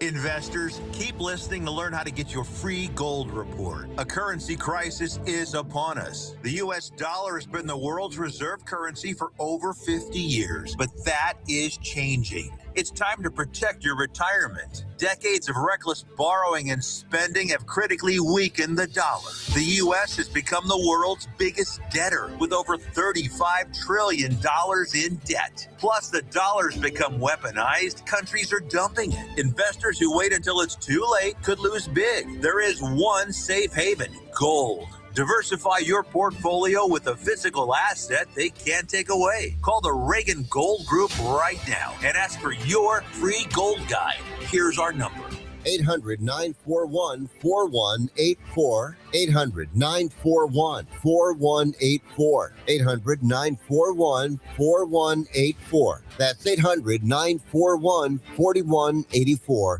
Hey, folks, are you or do you know a veteran or family in need of a heating or air conditioning unit? I've got awesome news, because DAS Mechanical is giving back by donating one to a veteran or family in need. Owner Nick Delancey and his family, hey, they're always looking to give back to the community, and they're excited to help out a veteran or family in need. Just go to dasmechanical.org and nominate yourself or, hey, someone you know to receive one. And yes, it comes with installation. It's very simple to enter. Go to dasmechanical.org, click the 2026 HVAC system donation tab. Fill out a very short 6-question nomination form. Nominate now at dasmechanical.org. DAS Mechanical, family-owned, locally owned, HVAC experts, serving Sacramento for years. For all of your HVAC needs, DAS will exceed your expectations. Once again, that's dasmechanical.org. Downtown Ford Sacramento welcomes you with literally acres of new and Ford certified pre-owned vehicles on site. You can start planning a road trip up into the snow now, because Downtown Ford has the vehicles to get you there. And our top-notch service team will keep it running perfectly as long as you own it. Cars, trucks, SUVs, and fleet vehicles. Downtown Ford Sacramento. Open daily on Howe Avenue next to the How About Arden Shopping Center. You served behind the desk. You served in combat. You did 4 years and got out. You were drafted.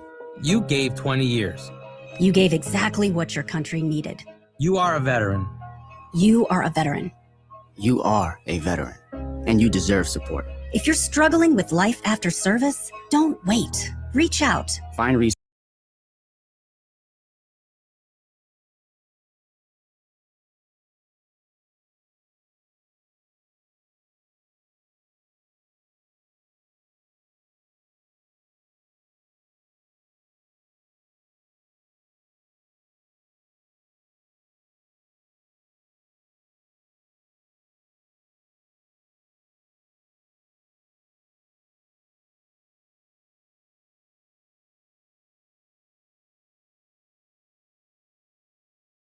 Teams, they have no excitement. Some say, what's your take? My take is that it's a different animal from the USA's perspective to the Latin player perspective, because the USA is the king of the hill when it comes to baseball, even though they lost to Japan in the last WBC.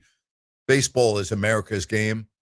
And I think that and I don't want to stereotype here, but the Latin players' path to the big leagues is a lot more challenging. I think that the history of baseball and everything else, I think I've seen a lot of passion from the USA players. I think it's different, but I don't agree with that. Said the WBC is everything right about baseball. Let the batters pump home runs. Let the pitcher scream at the batter on the other dugout after a huge K. let the entire team meet the player that hit the home run at the plate to celebrate. It's all very exciting. I agree with you. I think it's great. All right. Breaking news. So, Rhino, this is unbelievable to me. I don't know if you want to comment on this.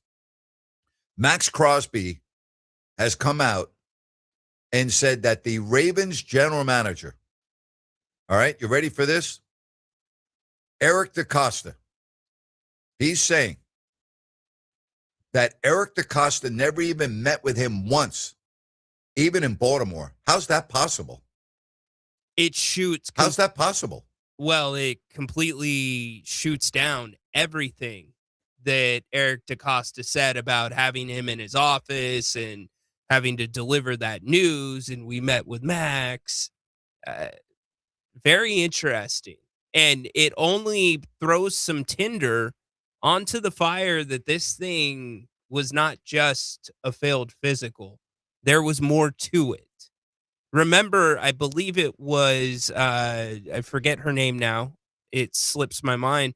But she said that they texted or they were reaching out to Trey Hendrickson while Max was still in the building in Baltimore. It was Diana Rossini. Diana Rossini. This looks bad. The Athletic. Yeah. Looks really, really bad. And I mean, you don't really have any reason not to believe Max. Do you? Why would I not believe Max Crosby? Right. But, I mean, why would Max make a claim of this magnitude? Because this is really damaging for the Baltimore Ravens organization, in my opinion. And if you're the NFL, maybe it's time to start looking into that. If that was done improperly.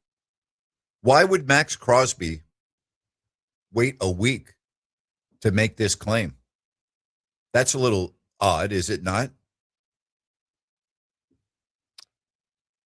I mean, it's been a week now. You know, maybe not. It's been a week. Okay, maybe from this standpoint, he needed to get his head right. I mean, I know he was in the facility the next morning getting treatment and happy to be back a Raider. Maybe he just needed to collect himself. Maybe he was ticked off. Who knows? All right. Again, hope that everybody is well. And I will just tell you this, okay? The news in 2026, you always have to ask yourself, is there more to it than meets the eye? I find it really hard to go against Crosby here. Like, I believe he's telling the truth. And this is so interesting, okay? It's so interesting that you have a trade that was an earthquake in the National Football League, okay? An earthquake. You have a trade that completely changed free agency for a period of 24 hours in the National Football League when the trade was rescinded, when the Ravens backed out of it. You got one of the best defensive players in the National Football League who now is saying that the general manager didn't even talk to him once in Baltimore. Like, what is that all about? Seriously. What's that all about? That's perplexing to me. What do you think? 916-779-0929. That's 916-779-0929. Here's what we do know. Max is a Raider, probably going to end his career now with the Raiders. The Raiders have said they're not trading him unless they get, 2 first-round picks. You're probably not getting 2 first-round picks for him now, especially at this juncture of the free agency period with the draft coming up next month. But if you're the Baltimore Ravens and you already had egg on your face after backing out of this deal, boy, this does not look good for the Ravens. It does not look good from the Ravens' perspective at all. 916-779-0929. That's 916-779-0929. I just wonder if there's more to this story even than we're hearing about right now. Like, is there more even to this? Is this going to end up being a I guess, is there more that we don't know about this that's going to come out in the near future? Are we going to be talking about this for the next couple of weeks, the next month, the next 2 months? Is it going to go away?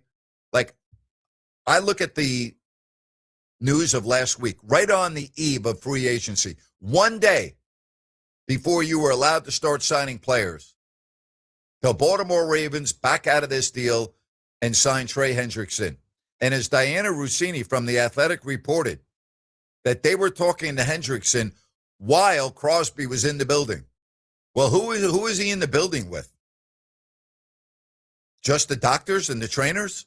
How would you not have the general manager of the Baltimore Ravens with the trainers and the doctors and Max Crosby? Are you telling me that Max Crosby is flying on his private jet or the Ravens' private jet to Baltimore? He's getting ready to agree to be on this team, and the general manager does not meet with him? Like, does that make sense to you? Can you imagine being the general manager of an NFL or a professional team, and you've got one of the best players in the sport who's getting ready to join your team pending a physical, and you don't meet that individual at the airport, or you're not the first person to greet him at the door when he gets out of the limo? Or, I mean, are you really? Like, I'm sorry, that doesn't really make sense to me. That doesn't make sense to me. Your thoughts, 916-779-0929. Ryan, does that make sense to you? I mean, seriously. No. It doesn't add up to me. It doesn't make sense. None at all. And we're what are you doing if you're Baltimore? We're going to turn this audio around here in just a couple of minutes. We'll be able to play it. I'm working on that now.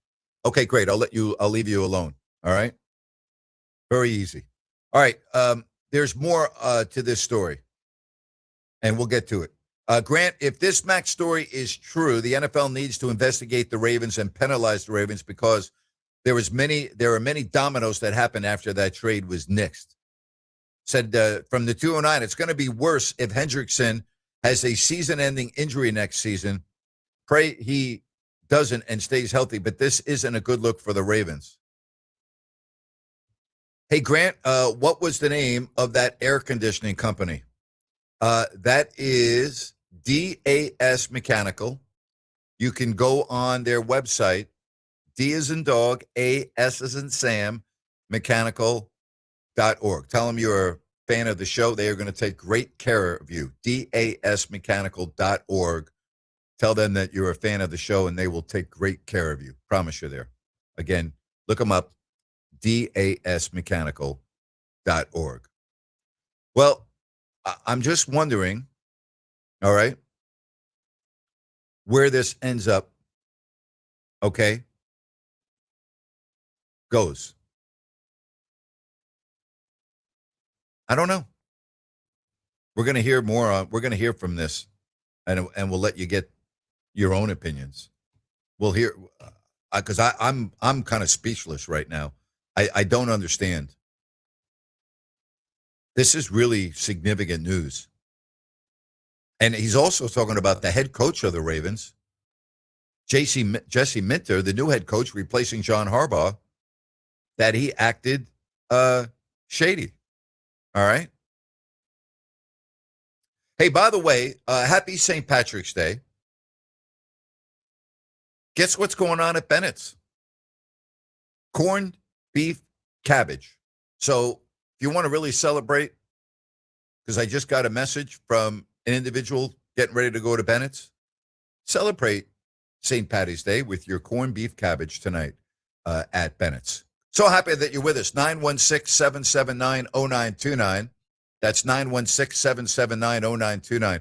There's never like a dull moment in the sports world now. Podcast, social media, everyone's doing a podcast, right? It's part of our society now.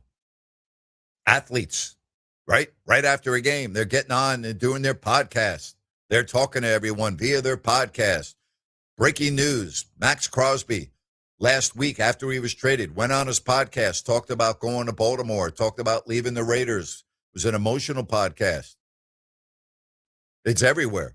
Speaking of podcasts, we're going to be on right after the Kings game tonight. Jerry Reynolds, Rhino in Sacktown, yours truly, will be on about 9:15 or 9:30 right after the Kings and the Spurs. Hope you can join us on If You Don't Like That. Tell you what, we'll take a break. We'll see if we can get some of that sound going. What's that, Rhino? Oh, thank you. Speaking of going to a break and talking about so many different things, I've got to tell you about an individual that I've known for 25, 26 years. That's Spence with Village Financial Group. And I was forgetting to read this message before I went to break, but I don't forget about Spence because, again, I've known him for so long. And when it comes to real estate, whether you're buying a home, whether you're selling a home, and a lot of people right now are so happy with their low interest rates that they were able to get a couple of years ago, they're now using equity in their home. How about a home equity line of credit? Spence is an expert at that too. He is a financing specialist, very creative. And keep in mind, he has access to private money. So if you are buying a home, it can really expedite the loan process. It's kind of like a white glove service, a boutique experience at Village Financial Group. He'll take you from the start line to the finish line. Call or text Spence at 916-805-4868. That's 916-805-4868. Village Financial Group. All right. If you go to their website as well at vfgloans.com, vfgloans.com, you can find thousands of available properties available for purchase. It makes sense to call Spence at 916-805-4868. Village Financial Group, looking out for your best interest. More on Max Crosby and this latest development next here on Fox Sports Sacramento. We all want to look and feel our best. Sacramento Naturopathic Medical Center invites you to live your best life every day. There are simple, practical, and inexpensive changes that you can make in your life today that will elevate your life in so many incredible ways. If it feels like it's time to hit that reset button and start living your best life now, Sacramento Naturopathic Medical Center invites you to schedule a free healthy aging consultation with Dr. Dennis Godby, an accomplished author and expert in the art of aging gracefully. As we age, things change. We might start to experience lower energy, changes in mood, brain fog, or just a lack of motivation. And for guys, the onset of middle age can mean a lower libido and oftentimes ED. These things can usually be safely and easily treated. Visit gettingbetternow.com today and schedule your free healthy aging consultation with Sacramento Naturopathic Medical Center, located in Midtown. You've been saying you're going to pay better attention to your home's honeydews. Check one off your list right now by calling Gabrude Services to schedule a 12-point inspection of your home's electrical system. The safe rule of thumb is every 5 years for an inspection. If it's been 5 years or more, call Gabrude's now. A qualified technician will provide a thorough inspection of the electrical system to ensure it's safe or alert you to potential problems. At Gabrude's, electrical work is all we do. We are the area's recognized experts for anything electrical, and our number one priority is ensuring your home and family are safe. You've been saying you'll pay better attention to your home. Stop saying it. Make the call to Gabrude's. Talk with a real person and schedule your 12-point inspection today. Gabrude's, locally owned for more than 30 years. Gubruds. Call the good dudes at Gabruds. Gubruds. Gabruds.com. Welcome to Par 18 Golf, Northern California's premier TrackMan Golf Performance Center. If you love the game of golf, you're gonna love Par 18 Golf. Par 18 Golf is where serious golfers go to elevate their game to an entirely new level. Par 18 Golf features Ultratech TrackMan practice bays. These are the very same golf simulator systems that PGA players use to perfect their game. TrackMan systems use Doppler radar and high-speed cameras that give you instant feedback on your swing. It analyzes distance, ball spin, face angle, and club path. It's how the world's very best players train, open for both private and group events, with memberships, leagues, and coaching available. It's for serious golfers who demand more from their game. located inside the historic Nimbus Winery in Rancho Cordova. Open every day by reservation, rain or shine, day or night. Visit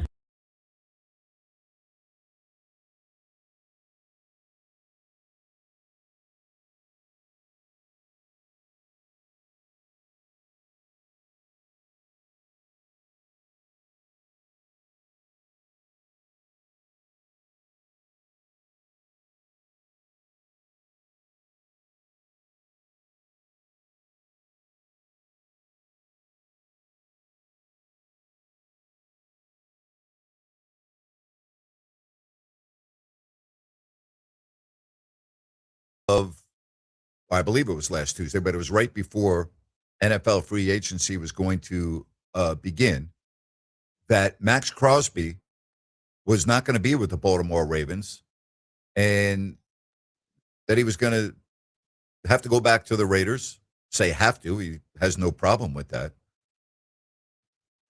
But so in a couple of moments, we're going to hear from Max Crosby, who was on that podcast earlier today. In the meantime, if you want to text the show at 916-779-0929, you can. All right. Said, Grant, you mentioned the MLB might have a lockout next season. My question is, can the MLB do anything right now to prevent a lockout for next season? Well, yeah, they could. They could come up with an agreement on a collective bargaining agreement, but they are miles away. All right. This one, the whole Ravens thing with Crosby was set up. They had 5 doctors on the scene. They had prior medical reports before the trade. The whole trade deal stinks. The Ravens reneged on their word. Well, I don't really know the significance of having 5 doctors this is a big deal for an NFL team. You're going to acquire a player for 2 first-round draft picks, and you have to make sure that the asset that you're receiving, and in this case, the asset is Max Crosby, all right, is completely good from his previous injury. Now, one thing that was very apparent, and we talked about this last week, he's in the middle of his recovery. So I don't know how an individual coming off meniscus surgery that's still got 4 to 6 to 8 weeks to go to recover fully could pass a physical based on just common sense. I don't know how that could possibly happen. You're not going to be going in there and doing jumping jacks and squats. And you got to be realistic about this. So what is it that a team of doctors would be doing? Well, the first thing they would be doing is they would be looking at all of the imaging, right? They're looking at imaging of the knee before the surgery, after the surgery. And then I'm sure that there are a few things that they can do from an observation perspective, looking at the knee currently. I would think, even though surgery's been done 2 months ago, again, I'm not an orthopedic surgeon, I'm guessing. But what I would tell you is, it's just odd to me that a guy like Max Crosby, one of the best defensive players in the National Football League, would fly cross country, get off the private jet, go into the Baltimore Ravens facility, and the general manager didn't even meet with him. They didn't even have any contact with him. And as Crosby talks about the new head coach, Jesse Minter, what's going on here? That's not a really good start that Crosby's talking about the head coach acting shady. I don't know what to make of this. It didn't seem right last week, and it seems less right this week. Last week just didn't add up, right? You know that a player couldn't possibly pass a physical if he's in the middle of his recovery. So again, here is Max Crosby on the podcast The Rush earlier. Here it is. The Joe drove me 10, 15 minutes down the street. I had to go do all of these tests and just things that I've had in my career. You know, I had my labrum done before. I had my knee. I've had my ankle. I had my, you know, all the hand, all type of shit. So they had to do all those scans again and whatever, just to make sure everything was good. Yeah. So I'm doing all these scans. They took forever. They took a really long time. And so I was, you know, this is the thing, bro. Like, everyone's got their own theory, conspiracy theory. No one really will ever admit at either side what the real truth is or whatever. And ultimately, it doesn't even matter. I am where I'm supposed to be. I know that. I'll just say that. And this is the only thing. Like, I went there, did my thing, had my MRIs. Like, I was asking Joe, like, yo, like, can I, like, before I left, I wanted to see the head coach and just chop it up, talk football, talk ball. Like, he's a defensive guy. Never met him before like that, so I wanted to chop it up. So I didn't get to meet with him till the end of the day. I didn't get to see the GM at all. I thought I was going to see him when I first got there. I didn't see him for 5 hours. So he didn't come out the whole time you're testing or doing your physical. Everyone's talking about the GM never came once out to see you. And I don't know why. I'm not going to speculate. I didn't see him one time. I even asked the girl. I was like, "Where's Eric at?" Like, I want to say, like, you know what I mean? Like, he just made the trade. Like, I didn't see him for 5 hours. So I go and do my thing. At the end, they're like, "Yeah, I'll take you up." Joe was like, "I'll take you up and you go see the head coach, whatever, just before you leave." I was like, "Hell yeah!" I was like, "That's what I want to say what's up to him." So I went back up, and I dap him up, and they could just tell like the energy was a little bit off. And the GM was standing in like the hall, like in the room next to me to the right. And that was the first time I seen him. And, you know, I'm just in my head, like, this is a whirlwind. Like, I'm so excited, like fired up. You know what I mean? Like, this is a new opportunity, whatever. And you could just tell the energy was off. Like, I dapped him up. He had like a blank face. And I'm like, okay, I'm not thinking anything of it. Maybe he's just different. I don't know. I don't know him, whatever. I go into the room. They sit me down on the couch. And he's like, "Man, I don't know how to say this, but, you know, one of our doctors has concerns with, you know, with the results and whatever, and like with your knee, like some of them have, you know, are concerned about the future and da. And, you know, we really want you and this is what it is, but, you know, we're just going to have to get more and more opinions." And, wow. Well, I mean, I guess the distinction is he didn't go right from the airplane into the facility. He went from the airplane into a medical facility. So I could understand the general manager not being there. I get that. Personally, I mean, again, I'm speaking for Grant Napear. There's a lot going on 24 hours before NFL free agency and the new year begins. But if Max Crosby's coming to see my franchise and his first stop's going to be at the medical facility to get an MRI or whatever, I'm going to be there. I'm going to make sure that he knows I want him and I'm happy that he's there. Unless the GM's attitude was, I don't want to get too close to Max until I know that he passes his physical and he's good to go. I don't want to form that bond. I don't want to get to first base and second base knowing that I may not ever get to third base or home plate. I could possibly see that line of thinking, Ryan. I could possibly see that maybe being the case.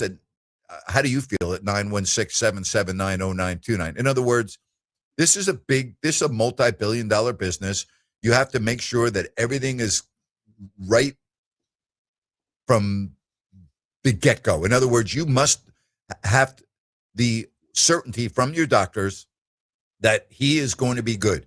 So you get off the plane, you go to the medical facility, the MRI he just talked about. You get examined by the doctors and everything else. Then you go and you go to the facility or whatever.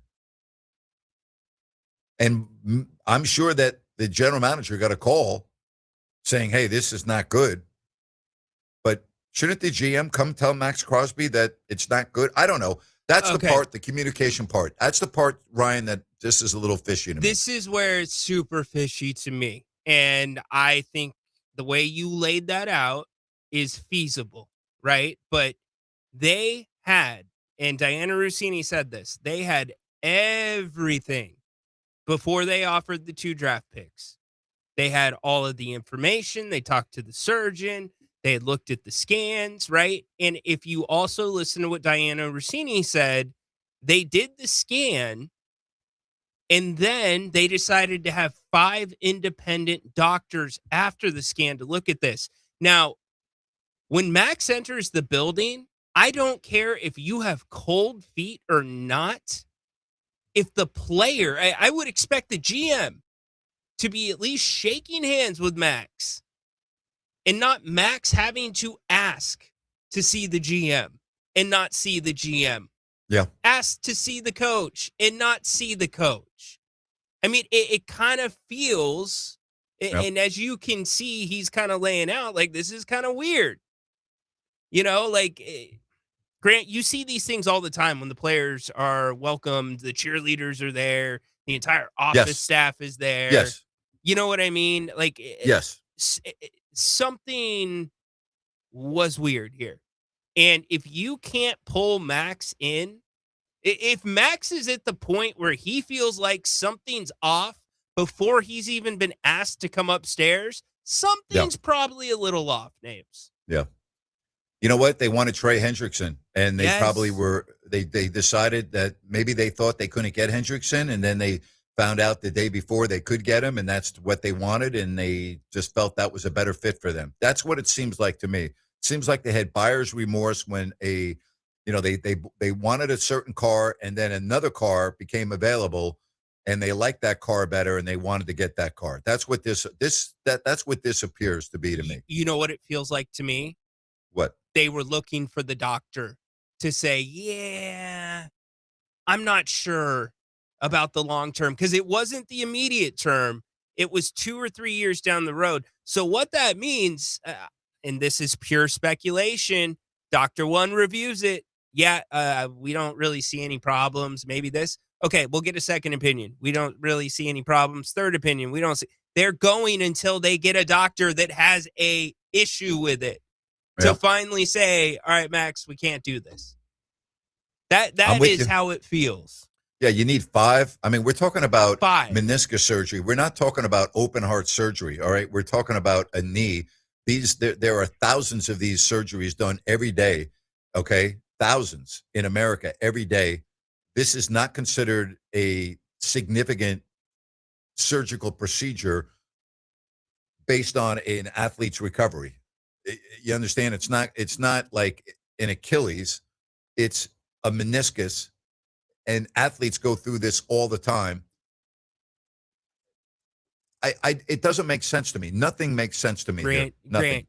They even went on the record and said the concern wasn't this season. It wasn't next season. Yeah. It's what's it going to be 3 years, 4 years. And that to me is a fishing expedition to get the news that you want to get.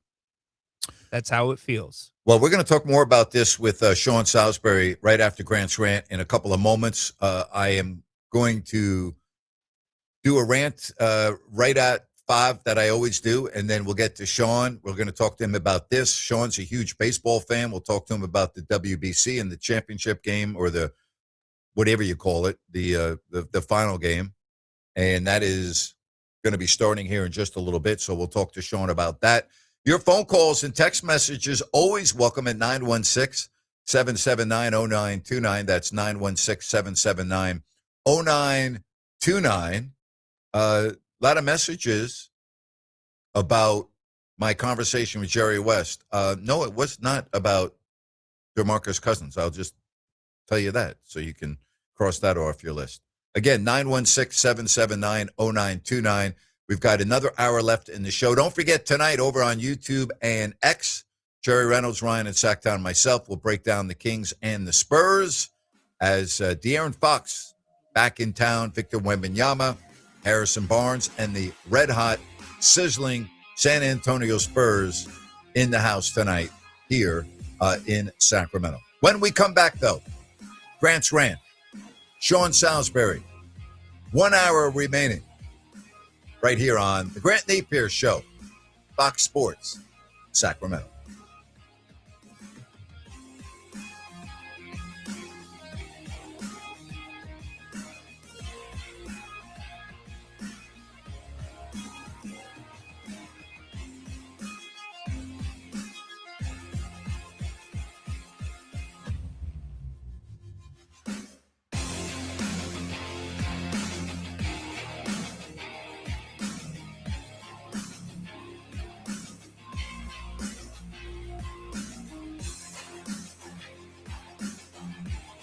This weekend, Hot Wheels Monster Trucks is live at Cal Expo, but this Thursday, you can see the all-new Rhino Line in person at Elk Grove Chevrolet. It's free to the public, plus win tickets and other official swag too. Come see Rhino Line this Thursday, 4 to 6 p.m. at Elk Grove Chevrolet at the Elk Grove Auto Mall. Okay, we are running a car drive right now to help veterans all across America. So if you have an old car, truck, or van, even a motorcycle or an RV sitting around, you can right now give it away and help the vets. They really need your help. And your car will help support the vets and their families. And guess what? You even get a tax donation. Plus, we'll even come and pick up your car for free. And all you've got to do is pick up your phone right now and make a free call. Now is the perfect time to do something good for the vets. Give back to the vets right now for all they've done for this country. And your old car can really help them. So call the Veterans Car Donation Program right now for free pickup of your vehicle. Help the vets and help your taxes at the same time. Call right now. 800-598-0539. 800-598-0539. 800-598-0539. That's 800-598-0539. Downtown Ford Sacramento welcomes you with literally acres of new and Ford certified pre-owned vehicles on site. You can start planning a road trip up into the snow now because Downtown Ford has the vehicles to get you there. And our top-notch service team will keep it running perfectly as long as you own it. Cars, trucks, SUVs, and fleet vehicles.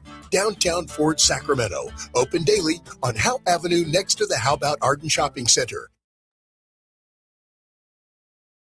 My retired friends are going back to work. I'm worried Social Security won't be enough. BenefitsCheckup.org connected me to $1,000 a month for food and medicine. It's free. Visit BenefitsCheckup.org today. Supported by the U.S. Administration for Community Living. And this is Above the Noise. At first glance, opening night of March Madness doesn't exactly scream must watch. A pair of 16 seeds and a matchup of 11 seeds rarely moves the needle for the casual fan. The 16 seeds may be long shots. History has made that clear. As for the 11 seed games, well, that carries far more weight than it appears. This is where March has quietly built some of its most compelling stories. 6 different 11 seeds have crashed the Final Four. LSU, George Mason, VCU, Loyola Chicago, UCLA, and most recently, NC State. It's a trend. They're not your typical underdogs. They often are battle-tested, overlooked for one reason or another, but talented enough to win a few games in a row. That's the beauty of the tournament. Only takes one game to spark a run, and once that starts, the seed next to your name doesn't matter. If you're looking for some madness to begin, history tells us the 11 seeds are a pretty good place to start. I'm Dan Patrick, and this is Above the Noise. 2 words, prostate exam. Relax. Screening starts with a simple finger-free blood test. Around 1 in 8 men in the United States will be diagnosed with prostate cancer in their lifetime. Prostate cancer can have over a 99% 5-year relative survival rate when caught at a localized or regional stage. If you're 40 or over and have a prostate, visit relaxitsabloodtest.com to see if a PSA blood test is right for you. Talk to your doctor about screening and the next steps. Sponsored by Novartis. These days, everybody's searching for ways to save on insurance. Scrolling comparison sites, digging through tips, chasing deals, but Liberty Mutual makes it simple. Liberty Mutual customizes your car and home insurance to save you money. And when you bundle, those savings really come through. It's insurance built for real people with a team that goes above and beyond to help you keep more of what matters. No hunting, no hassle, just confidence that your coverage customized with savings in mind. Start your quote at libertymutual.com. Grant's back. Join the conversation every weekday afternoon beginning at 3 p.m. KSAC 890 AM Olivehurst, K284CM 104.7 FM Sacramento. It's time for Grant's Rant. Being arrested for driving under the influence a week ago. You're a professional athlete. You're not even playing currently because you have a broken hand. You play for the Phoenix Suns. And then a week later, you are pulled over and cited for going 85 in a 45. That's right. A week after being arrested for driving under the influence, you are then driving 85 and a 45, where the police use the term catastrophic situation based on the rate of speed in the 45. That's right, catastrophic. I mean, unbelievable. Seriously. Dylan Brooks is who I'm talking about, of the Phoenix Suns. What a disgrace. And you ask yourself, what on earth are you thinking about? Do you care? No, obviously you don't care. Talk about decision making. Again, I'm asking you to put yourself in the shoes of Dylan Brooks. The public humiliation on top of driving under the influence. And then a week later, you're pulled over for going 85 in a 45. Unfreaking believable. Sad with a capital S, disturbing with a capital D, unbelievable with a capital U. What on earth are you thinking about? And again, the law enforcement saying a catastrophic situation. 85 and a 45 a week after getting arrested for a DUI. Unfreaking believable. And that's my rant for today. Always great when I can talk with Sean Salisbury right here on Fox Sports Sacramento. I guess I shouldn't be surprised at anything in this day and age, Sean. How are you, buddy?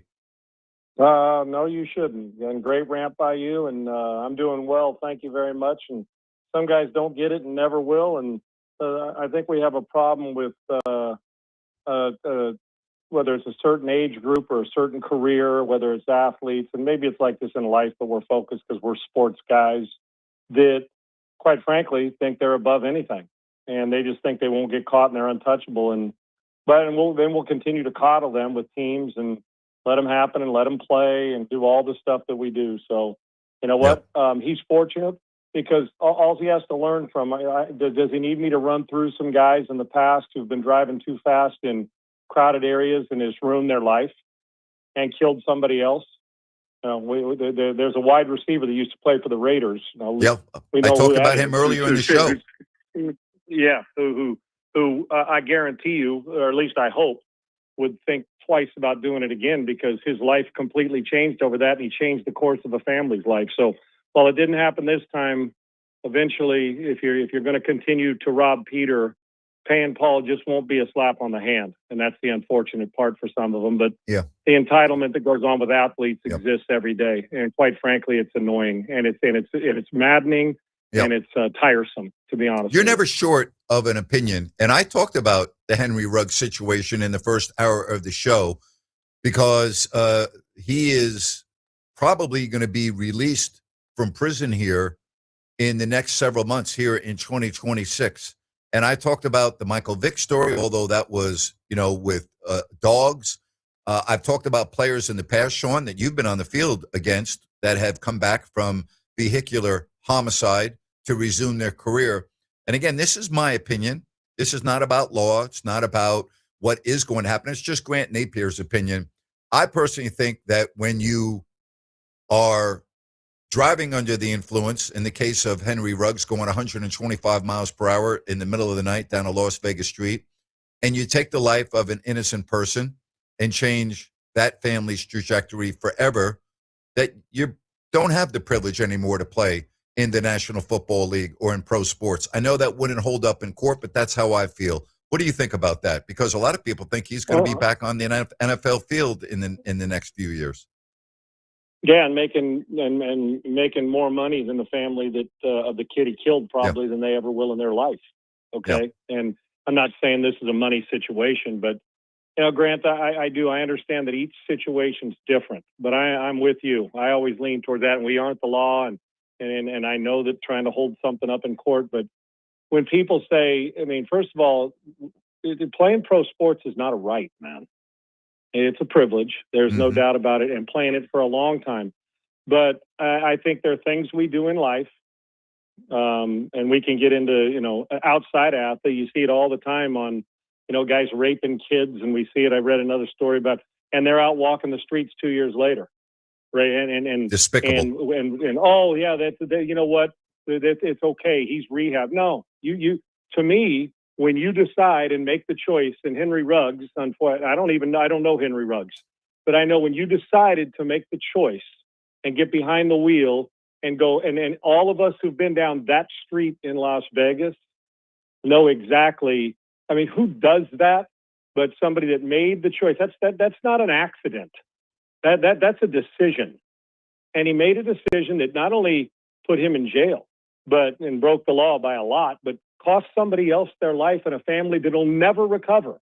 Now, I want people to put themselves, well, people can rehab. Yeah, they can. How about a little longer?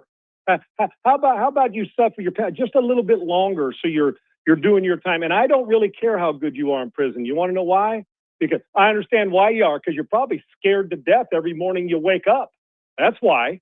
And probably minding your P's and Q's, because in there, the hardened criminals they are far worse than anything you'll run into on the street. So when you decide to make that decision and kill a family member or rape a family member in other cases or murder somebody else, I think you lose your privilege that you were given before you were in there. I just do. And I know repentance matters and all those things and forgiveness. But, when did this happen, Grant? What was the year this happened again with Ruggs?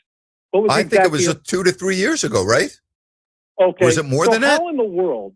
Yeah, I mean, if it wasn't much more than that. I think it's a little longer. Okay. I do. I think it's a tad bit longer. Okay. But I want you to visualize you're the family of the lost life. You now visualize that and tell me what you're thinking when he walks on the streets, and he's going to get the privilege of going and making a ton of money if he comes back to the league, because minimum salary is what, $750,000, $800,000 now. And do that, and that family's not going to reap any benefit from it. Forget the financial world; they never get their kid back. So when accidents happen, that was no accident; that was a decision.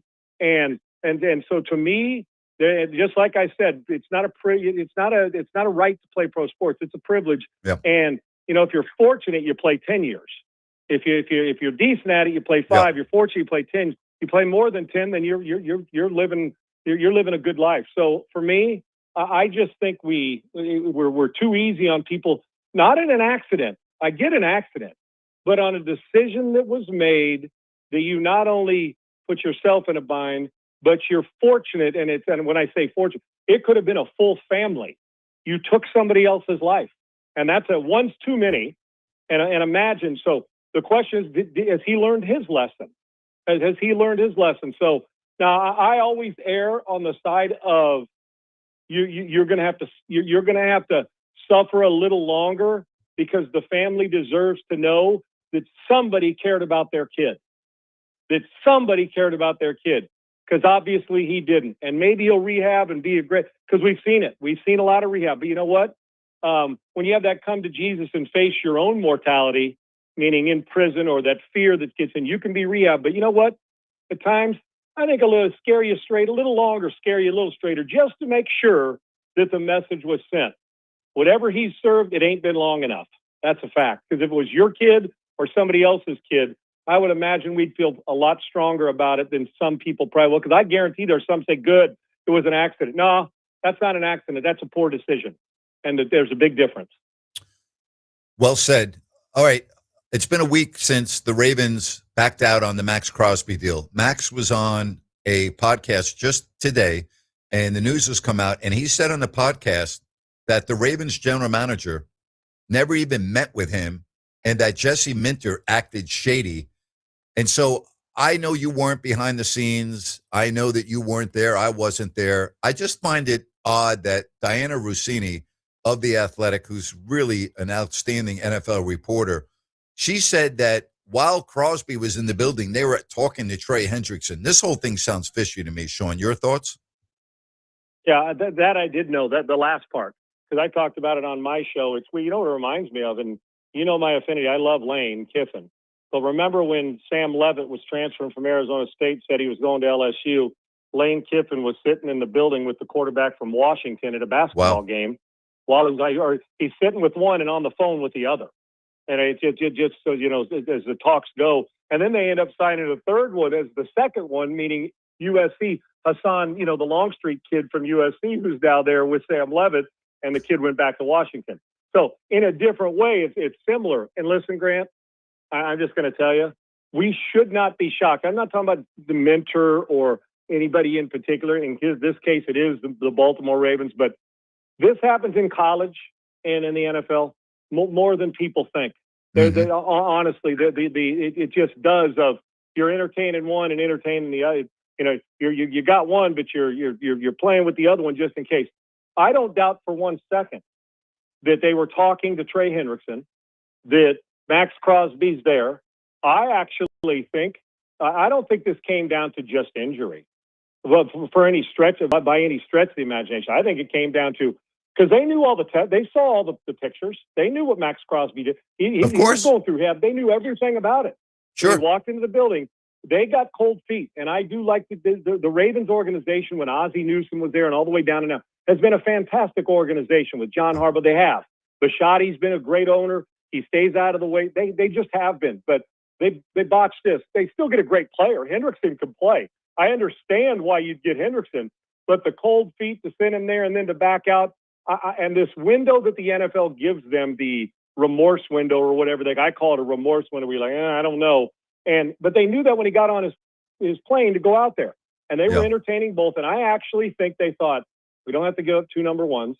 Max is banged up. We'll see how the rehab goes. Hendrickson's a really good player. We can get him for we'll sign him to a $100 million contract. You know what? Let's just back out on this. We got a minute. I just don't feel good about it. And okay, the rules say you can, but you're right, a little shady to have one guy in entertaining another, and then you back out on one. Now, I would understand if you said we want both and you were trading for Max Crosby and paying Trey Hendrickson $100 million and you could afford both. Great. No big deal there. But yes, shady. And if Max sees it, it's like when you go buy a house or something you do, or you run into somebody, you have good feelings, and don't ever, I always say this, when my gut hits different, I'm out. And Max's gut was telling him one thing, though, and it's probably a blessing for Crosby that he's going to back where he really wanted to play. He wants to be a Raider for life, and he does. So in being a little, bothered by what happened, or maybe even stunned, and those are my words, there's that blessing of, man, why is this happening? Then you go back 2 days later and say, I am so glad this happened. I think we've all had it happen in our careers in different ways. So, and I'll tell you what, if you're not meeting with the GM and you walk into a room like that and you're a high-priced trade or free agent and the GM has not talked to you while you're in the building, wow. I would do, if you were a free agent, I wouldn't go there. If you're a trade, I'd do everything I could to beg out of it and tell them you were hurting worse or whatever, because that's I don't understand how you can make a decision on a player without shaking his hand and sitting face to face, and why you wouldn't after two number ones at the time. Which, you know what bothers me about this? I almost feel, listening to what you're saying about Diana Rossini, is that they knew while he was on a flight and landed in D.C. and drove to Baltimore, that they were going to squelch the deal. When I hear what you're saying, it makes me feel like, well, if the GM disinterested so he doesn't get attached to Max's personality, that if he's not meeting with him and he's on the phone to somebody else, I get the feeling that when, that recruiting trip you go on, you say, man, I just didn't feel good about that when you're high school going to college. I don't feel good about that. And I was on a couple. It was good, but I knew this wasn't where I was going. Absolutely. It's got to be the same thing where Max, I honestly believe now through all this, and I knew they were entertaining Hendrickson when Max Crosby was even after the trade. Yeah. But it tells me that while he was in the building under their roof, that he was actually, that they were entertaining and already knew that they were going to back out of the deal before Max left that building. I believe it. Remember years ago, was it Tony, the Miami Dolphins head coach? Remember when they invited Jim Harbaugh in and they hadn't fired their coach and Harbaugh was in the building interviewing? I'm not saying on Jim, but they brought him in there. Both coaches were in the building. Was it Tony Sperano? Was it that time? Yeah, I think it was Tony Sperano. It was. It was a coach. Yeah. Yes, where he was there. Yeah. And they were going to get rid, and the next head coach or the guy you wanted were recruiting was in the building at the same time. I got a real problem with that, and I always will. But Baltimore, a good organization, and they get Hendrickson, so eventually it'll just go away and everybody will be happy. Sure. But it is very shady, and Diana Rossini's exactly right. And if you're Max Crosby, consider it a blessing, even though your team's not as good, that you got out. If the GM's not talking to you, you shouldn't be there. Sean, I want to talk baseball. I've soured on the way the game's played over the last couple of years. Obviously, the World Series last October was maybe the best I've ever seen. But I watched the United States play the Dominican Republic the other night in Miami. I watched every pitch. And I got to tell you, Sean, it felt like I was watching baseball from yesteryear, the game that I grew up loving. I just loved everything about it. The atmosphere was as good as I've ever seen at any baseball game anywhere. The way the game was played, the excitement, the commitment. I don't know if you felt the same way as me, but it kind of restored my faith in the sport a little bit. It was a phenomenal spectacle. 100%. Well, I love that the Dominicans I love their energy and their country and their love for it. I love how the Americans were matching theirs. Phenomenal pitching. Severino and, even though Skeens didn't have his best stuff, you get to Bednar and then Whitlock and then Mason. No, dude, Grant, just a little off target here, but I don't know how you step into a batter's box and a guy pumps at 102, 103 and then bends a nasty slider and a hook on you. And I know it was a little low, but they missed both. But I don't even know how you even touch it. I really don't, because you got to fit fastball. And you saw Tatis, and then you got to fit fastball. If you're sitting something else, that ball's into the glove and back to the pitcher when you're swinging. I'm with you. I watched every pitch from the opening pitch. I'm going to do the same thing tonight. Me too. It's on, but I absolutely loved it. I'm with you. Low scoring, good. I mean, good defense. Bobby Witt Jr. is special. It was just their stars. The way they play defense, the way they get after it. I love the energy, everything about it, everything about it. And it felt World Series like. And I'm telling you, I 100% believe the Olympic gold medal for the men fed into this. And if you're an American, no question, and you turn, if going forward you turn the opportunity down, you're missing out. Yeah. And I think that we're going to see more and more. It used to be, turn it down. It was kind of a exhibition. They look at it, this is serious business, and those nerves are going to be flying. I'm with you. It did restore mine too. Basketball still got a long way to go to restore my love for it again, which used to be my favorite sport. But baseball, stand proud, man. This World Baseball Classic's been awesome, and we got some nasty stars from Acuna and Rise and just Suarez for them and our lineup. It's a blast to watch, and you can tell they care, and I can't wait to see the drama tonight. It's also opened my eyes to how worldwide the game truly is. We grew up, we're in the same generation, Sean, where it was the United States was the United States, and then Japan, and we saw them Shohei Ohtani and Mike Trout, the showdown in the last WBC. And we've always recognized that Japan has been a country that has produced great baseball players. But when you see now this World Baseball Classic and you see what Italy did, and yes, I know that a lot of the players are MLB players, but I just think it's fascinating to see where this sport has gone and grown to where it is truly a worldwide sport now. No doubt. And it's awesome. And it's only going to get better. It really is, the continued emphasis on this. And I'm with you, Grant. I'm sitting there, Aaron Nolan watching the Italians play. Listen, we can talk. They do have major league players, but going into it, you didn't have in the semis. You did not have Italy in your Final Four. Good players, but you're like, come on, man. No. This is and they competed. They competed against us and played really good baseball. So when countries that we think their sport is not baseball, they're competing at a high level and pushing it to where they're a couple runs away from being in a final.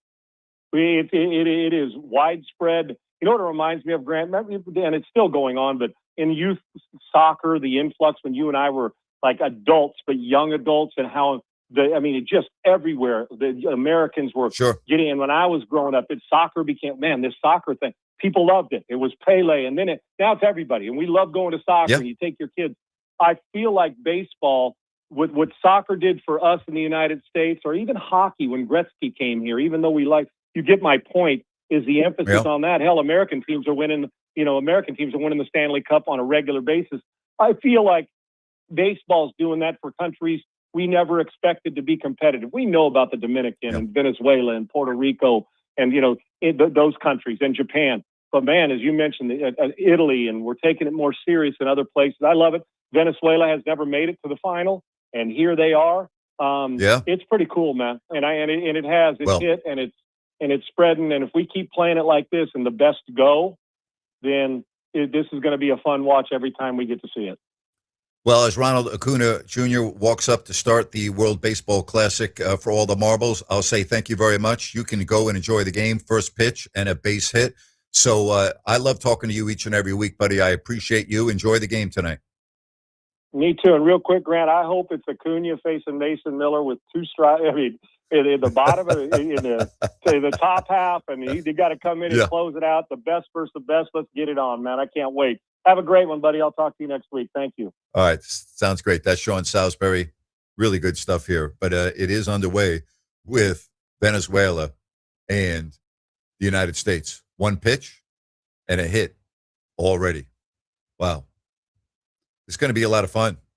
It is going to be a lot of fun. And I've always enjoyed Sean's perspective on all sports, not just football. He's really dialed in. We'll take a timeout. We'll get to Tim next when we return right here on Fox Sports Sacramento. This weekend, Hot Wheels Monster Trucks is live at Cal Expo, but this Thursday, you can see the all-new Rhino Mine in person at Elk Grove Chevrolet. It's free to the public, plus win tickets and other official swag, too. Come see Rhino Mine this Thursday, 4 to 6 p.m. at Elk Grove Chevrolet at the Elk Grove Auto Mall. Homeowners, for any electrical project you need done, trust the good dudes at Gabrewed. Locally owned, 5-star service experts, always transparent prices and solutions. Say goodbye to your electrical issues. Call Gabrewed or visit Gabrewds.com. GUBRUDS.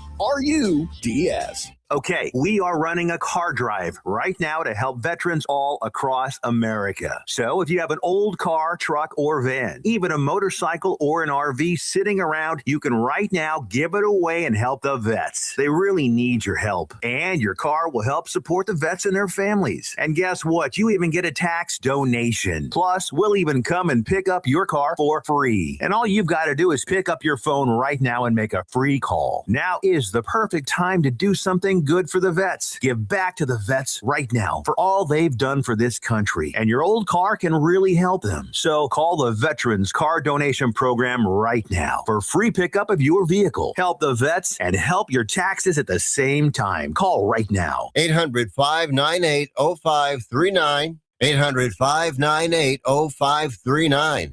800-598-0539. That's 800-598-0539.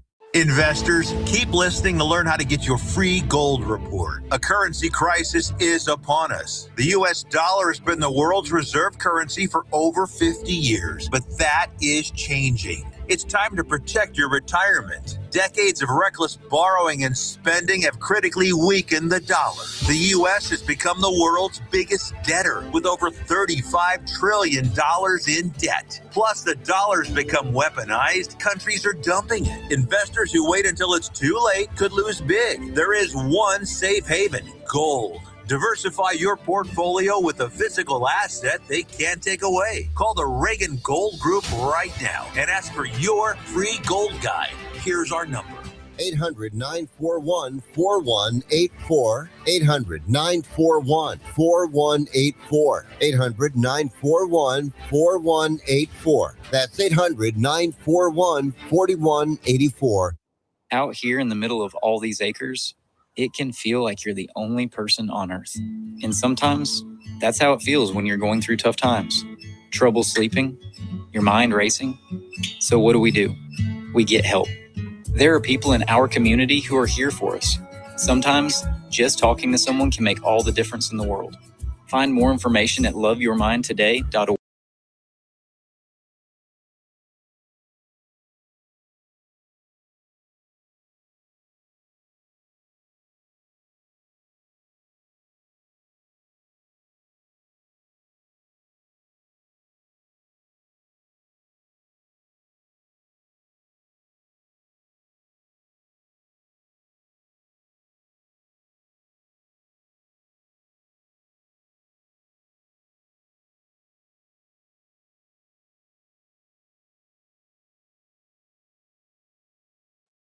Not too bad. Hey, I gave you a shout last Thursday, and I told you the Kings are going to run us out of at least the top 3 picks. And what do you know, this weekend, 3 out of 4, running ourselves out of picks. But I did mention, keep your eyes on Darius Acuff. Were you able to get to watch him this weekend, Grant? Yeah, I did. Phenomenal looking talent. No question about it. I told you he was an absolute elite ball scorer, averaging 29 points in SEC tournament. Like, come on, Grant. Like, Big if time. we can No, I finish know, on the big top time. three, I was very let's go impressed. get it. I had watched him before, but not a lot. But I did this weekend, and I was like, wow, he's got wow potential. Do you see him fitting in the Kings organization? Yeah, if you can draft him, I think he could fit into a lot of places. I mean, the guy's like the real deal, right? Yeah, absolutely. I'll hang up and listen. Thank you, Tim. Appreciate it. Yeah, appreciate you spending time. I don't know if the draft is only 4 players. Everyone that's talked to me about the draft says, no, this is a really deep draft. And Jerry said this the other night on our postgame show on YouTube, and I think he's spot on. You're going to find a player in this draft that is not being talked about right now as a top 4 pick, that in a year or a few months from now or 2 years from now, you're going to look back and say, that individual should have gone first, second, or third. It happens every year, and it will happen again this year. Okay? It will happen again this year. All right. Again, if you want to call the show, 916-779-0929. Don't forget that after the game, we will be on YouTube and X. Jerry Reynolds, Ryan in Sacktown, yours truly, with the Kings and the Spurs getting ready to play tonight at 7 o'clock. And again, there's a little bit of confusion about the start time. It is 7 o'clock. It is 7 o'clock. So keep that in mind. The final game of the WBC is underway, bottom of the first, and they are scoreless after Acuna got a leadoff single. The next batter hit into a 6-4-3 double play, and they were able to make it a very quick, very, very quick inning. Again, bottom of the first. So we've got a lot of topics that we've been hitting on today, and there have been some people that have texted me about the WBC and whether it will give momentum into the regular season. You know, I'm not so sure. And the reason why I say that, I think it's normally short-lived, like it was in hockey with Team USA, both the women's and the men's team winning gold. And did people start flocking to the National Hockey League a couple of days later? You know, I'm not so sure the answer to that question is yes. I don't think it hurts. But what kind of baseball are we going to see when the regular season begins here in 2 weeks? Hard to believe it's 2 weeks. Speaking of the regular season, did you see the National Football League and what they're going to do? They are going to start the regular season this year on a Wednesday instead of the traditional Thursday. Even though the schedule is not out, you would think it's going to be a home game for the Super Bowl champion Seahawks. And then guess who's playing on Thursday night this year to open up this season? That's right. Let's get on a plane and let's fly 15 hours to Melbourne, Australia. That's right. Let's get on a plane. Let's go 15 to 16 hours, and let's play a football game in Melbourne to kick off this season. Then let's get back on the plane after the game with the players that are banged up and the injuries, and let's sit on that plane, including boarding and everything else, for 16 hours or 17 hours, because it's longer coming that way. And let's go back to L.A. and the Bay Area, and let's get ready for week 2 by the time you land 9 days later. How stupid is that? Seriously. How stupid is that? Incredible.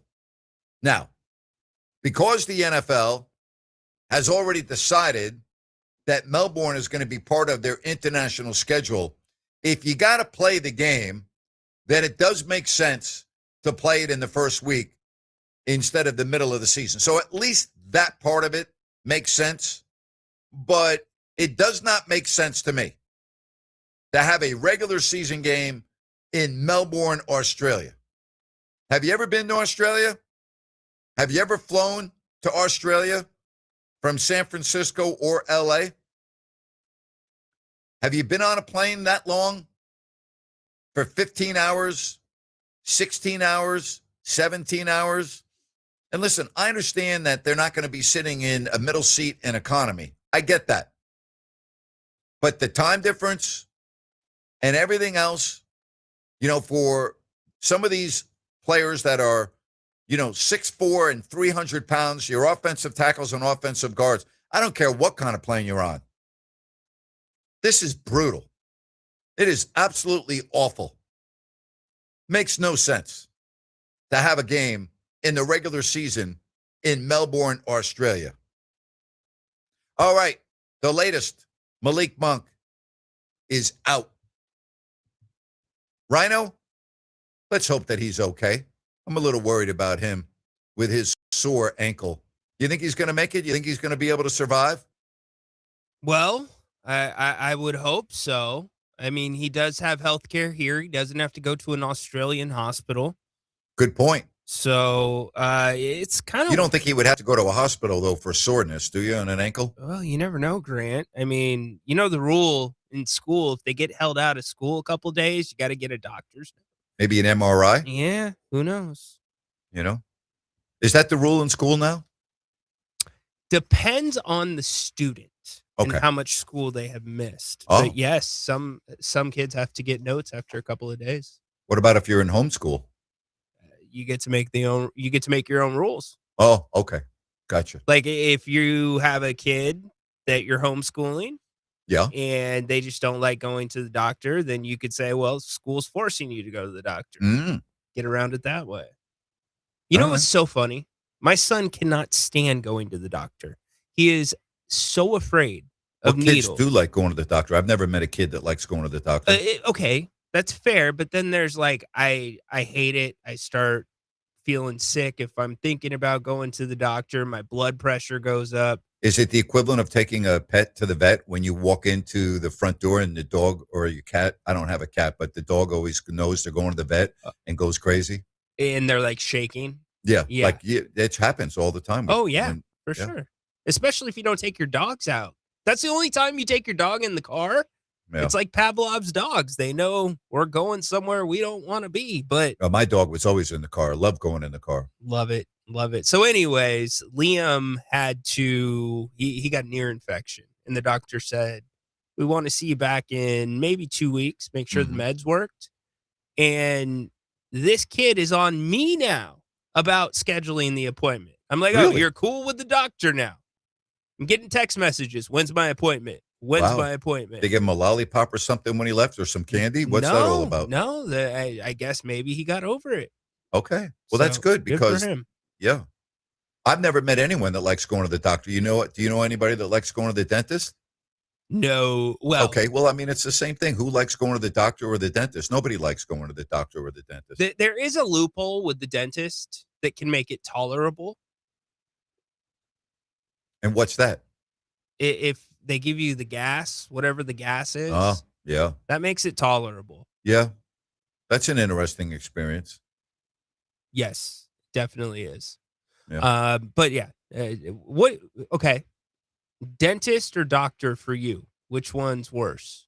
Depends what I'm having done at the dentist. If I'm just having my teeth cleaned, I'm not that worried about it. Yeah, but if I'm having a root canal or I'm having a implant or which I have had before, then I'm like, or what am I going to the doctor for? I mean, there's different. Yeah, no, you're right. You're right. I would just put it to you this way. I think going to the doctor can be very scary at times if you're worried that you might have something other than a common ailment. Sure. Until you get the test results. So I think that part of going to the doctor is nerve-wracking and scary, especially if they go, we don't really like this. We're going to have to give you some tests and we're going to do this and we're going to do that. Waiting for the results is a very tumultuous time. Yeah, very true. And then the way it's done now, if your results aren't accessible online, then you start to worry. Yeah, I get it. But even when you go to the dentist for a common cleaning, maybe it's just my dentist, but I swear when they do the gum pocket testing, Yeah, I don't It's like that. they are picking Yeah. for gold as deep down as they can get. Yeah. I'm with you on that. Yeah, so I don't look forward to that. Yeah, as I said, I don't know anybody that looks forward to going to either. I don't, whether you're going to the doctor or the dentist, I think that most of us are happy if we don't have to go. All right, on that note, we'll take the time out. We'll come back for the final segment. Give me a call at 916-779-0929. That's 779-0929. Final segment on this Tuesday edition of the Grant Napear Show on Fox Sports Sacramento. The new year is here, a fresh opportunity to tell people about your products and services so they know who to spend their money with. Fox Sports Radio has a Mount Rushmore of sports talk talent. Patrick, Cowherd, Gottlieb, and Sacramento's own Grant Napear, and they have an audience you can take to the bank. This is Fox Sports General Manager Kurt Bagelman. Sports Talk listeners are a unique, target-rich group of consumers. They're employed, they earn six-figure incomes, 2/3 own their own homes, and they listen to the radio longer. Let me repeat that. They listen longer, so your commercial message has more opportunity to be heard. It costs nothing to learn how a good strategy and a great schedule could help your business. So call me, 916-779-0914. 916-779-0914. Radio gets results, and we are here to help. Call 916-779-0914. Downtown Ford Sacramento welcomes you with literally acres of new and Ford certified pre-owned vehicles on site. You can start planning a road trip up into the snow now because Downtown Ford has the vehicles to get you there. And our top-notch service team will keep it running perfectly as long as you own it. Cars, trucks, SUVs, and fleet vehicles. Downtown Ford Sacramento. Open daily on Howe Avenue next to the How About Arden Shopping Center. Are you SAC Alert? Have you signed up to receive emergency alerts via phone, text, email, or app? Well, what are you waiting for? Winter is coming, and that means there is potential for storms and flooding in our county. Don't get caught off guard or left in the cold. Get urgent storm evacuation and shelter information immediately sent directly to your device. Sign up today at sacramento-alert.org. Again, that's sacramento-alert.org. It's free, quick, and easy to do, and can literally be a lifesaver. Get the best. Bridgestone tires are engineered to keep your world moving, and that's what really matters. Now through March 31st, buy a set of 4 eligible Bridgestone tires and get $80 back on a Bridgestone prepaid MasterCard. Bridgestone, solutions for your journey. For the best selection in Bridgestone tires, get to Expert Tires and Brakes at 5810 Auburn Boulevard. Expert Tires and Brakes. Save big and get their 60-minute install guarantee. Expert Tires and Brakes, 5810 Auburn Boulevard. That's Expert Tires and Brakes. Listen up, guys. Are you experiencing any of the following? Fatigue, less drive, poor performance? If so, you may be one of the nearly 30 million men in the U.S. today dealing with ED. But did you know you don't have to pay hundreds for a prescription anymore? And you don't have to deal with the hassle of seeing the doctor or the embarrassment of going to the pharmacy for a certain pill. Now, with one free call, you can find out how Herbal Virility Max can help you feel like a man again. For over a decade, Herbal Virility Max has helped guys just like you put a smile back on their face with improved performance and drive. Call today and ask about our buy one, get one free offer. 800-690-8445. 800-690-8445. 800-690-8445. That's 800-690-8445.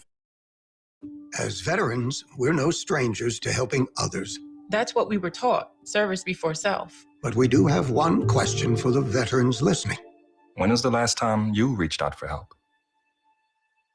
If you or someone you know needs resources, whether it's for stress, finances, employment, or mental health, don't wait. Reach out. Find more information at va.gov/reach. That's va.gov/.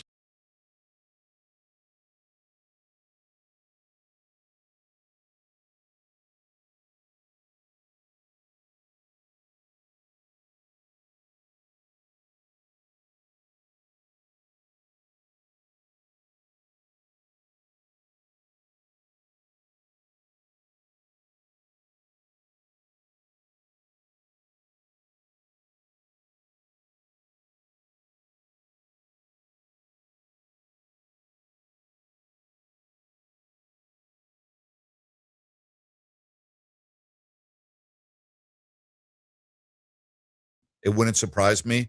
And then I think in the fourth quarter, they'll do what they need to do to turn it on. But it wouldn't surprise me if this game is close for a while, Ryan. But you said earlier you think Fox is going to have a big game, right? Because you said, was it last year, right, when he came back in his return, he didn't really play that well. Yeah, he didn't play well. His finger was pretty banged up by that point, and I think it was getting to the Sacramento game and then shortly after he had surgery. So I expect him to be aggressive tonight. I think the Kings, and this is something that's not new, they play up to their competition a lot of times. I think the unit that's on the floor now, with Westbrook playing, if you get the version of Westbrook against the Clippers, I think it will be a good game. But if you get the other version of Westbrook, I wonder, because this is not a team that you want the offense to stall out. You want this team to get up and down the court like they did last game because they're on the second night of a back-to-back. But I'm with you. All right, let's have over-under, more or less 30 minutes for Russell Westbrook tonight. More or less? More. Okay. 15 shots for Russell Westbrook tonight. More or less? Less. Well, if he's going to play over 30, it's going to be more. You think Russell Westbrook's going to stay on the floor in the 30s and not take 15 shots? He was under last game against the Clippers. No, he was over. Was he over? Yeah. Okay. I thought he was under 14 and a half. No, it was more than that. Okay. I'm almost positive. We look it up while you get a second. You're talking about the Clippers game, right? Mm-hmm. I'm almost positive it went over. So he had a triple-double, but he didn't really take that many. Let's see. Yeah, look it up and let me know. I thought it was over. I could be wrong. I've been wrong many times before. Yeah, you're not usually wrong. So somebody said, are you going to play any audio from the Crosby podcast? We already did. We played it last hour. We talked about it at length, spent 2 segments on it. So we already played the sound from Max Crosby. So he was over 15 shots. Yeah. Well, that's all you got to be, is you only have to be over by a half. And that was the over under was 14 and a half, and I took the over, or you took the under. I'm just telling you, I'm taking the over in this game. Okay. If he plays 30 minutes, he's going to take 15 shots or more. You're not going to have here's what I think will be interesting. So Killian Hayes definitely will be the backup point guard. I'll be interested to see what they do with Neek tonight. And maybe that benefits the Kings because Neek is not bringing the ball up as much. But at the same time, when Russ is bringing the ball up, sometimes it's straight into an advantage that he sees, whereas Neek is getting the ball moving around with everybody else. Well, the Kings better be aware that there's a legitimate, true shot blocker on the floor tonight when you're trying to take the ball to the basket. So you better be aware of that at all times. You know what? You have Victor Wembanyama on the floor. I am so glad you said that, because last game in Austin, or not Austin, when they played, at Austin. It was Austin. Yeah, when they played at the Moody Center, right off the bat, Westbrook testing Wemby. You had a couple of Kings doing it. It's like, hello, common sense. But I do think you'll get here's my concern. I really, really like the Kings playing through DeRozan when the young guys are getting a lot of time. It's looked well. It's getting the guys better looks. They're playing more cohesively on the offensive side. So I'll be interested to see who they're playing through tonight, and if Russ will defer as much as the others did to DeRozan. The Kings are going to have a really difficult time tonight with dribble penetration. That is going to be a real key when they have Russell Westbrook on the floor. Yes. So that's going to be an issue. I still think the Spurs will take this game lightly tonight. I just don't see them coming out with their A game. I just don't. I think they could coast a little bit, and I think that could keep the Kings in the game for a while. That means Wemby shooting threes. Now, he's capable of knocking those down, but yeah. And De'Aaron shooting threes as well. I think De'Aaron's going to really try to get to the paint in this game. I think this is a big game for him. I would agree with that. Totally agree. I think he'll get a very warm reaction. Yeah, the first one was a little bit split, but I think this time he's going to get a nice reaction. Yeah, it'll be interesting to see how many people are at the game. I think with Wembanyama and Fox there, I think it'll be a pretty good crowd. The prices were up to get in the building. Not crazy high, but closer in the lower bowl to being normal. You'll be there, correct? Yes, I will. All right, so you'll be joining us on the post-game show from G1C. Yes, I got to go see Wemby. I've never seen him before. Yeah. He's never played since I've been going. How about that? Well, good.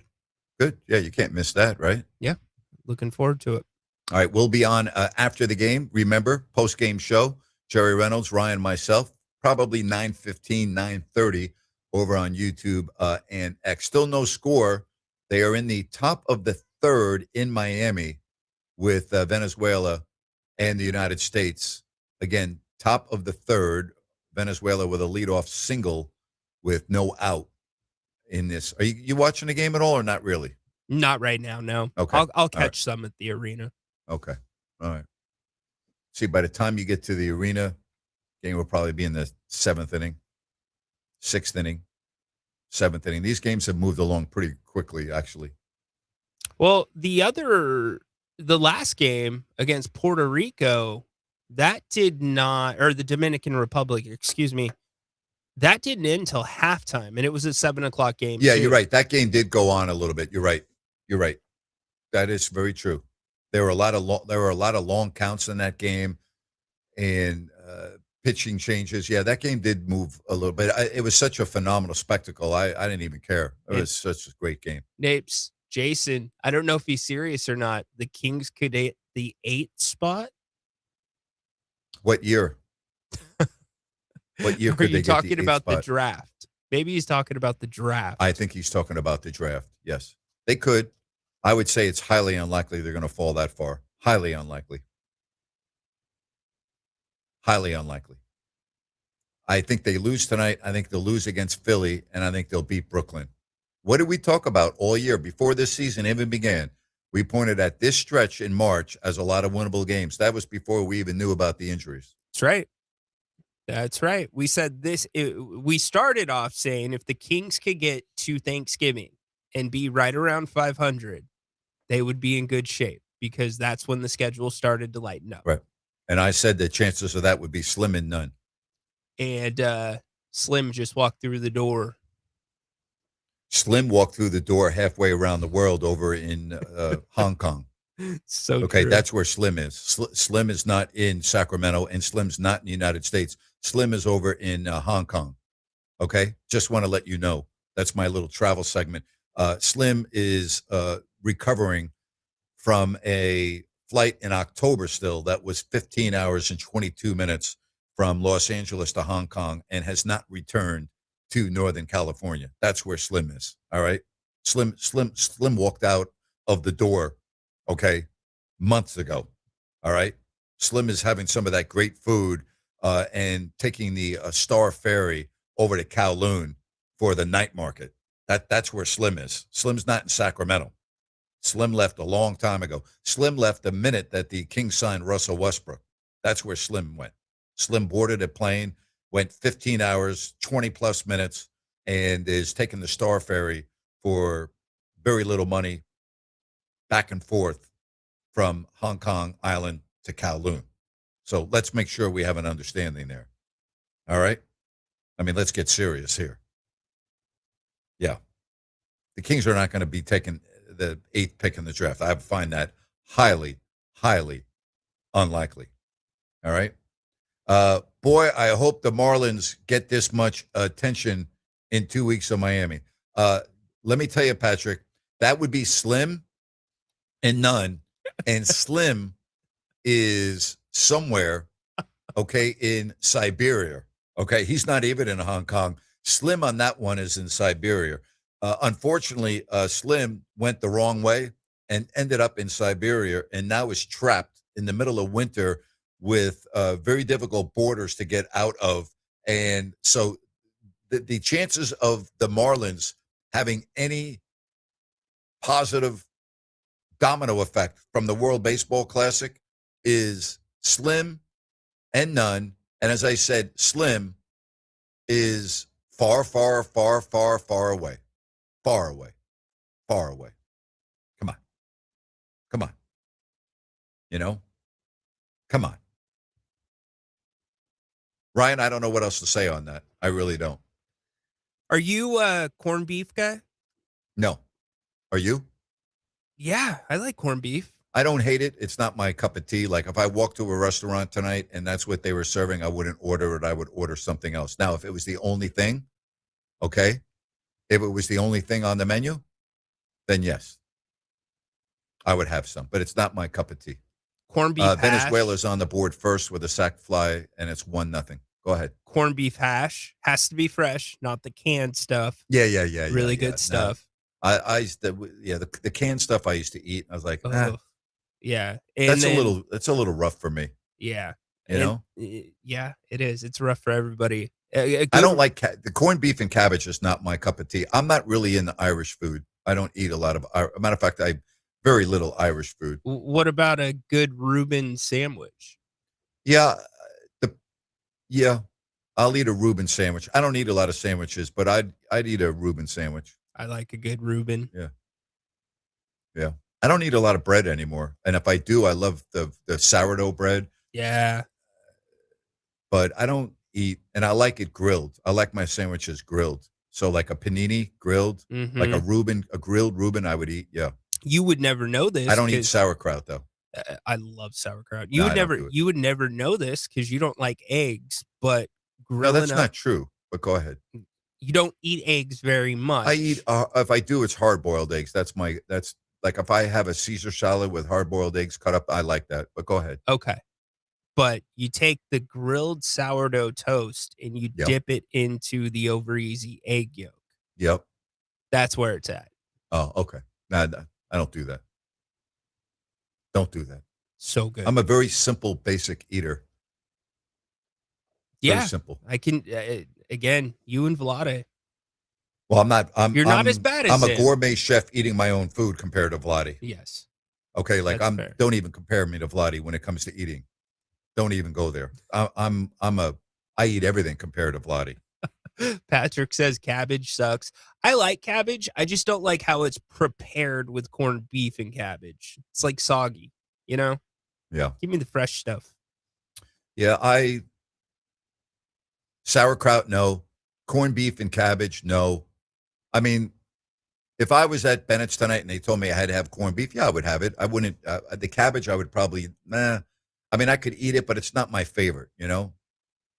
You could do like a corned beef, sub the cabbage for Brussels sprouts, and then get like a side of mashed potatoes. There you go. Okay. That might work.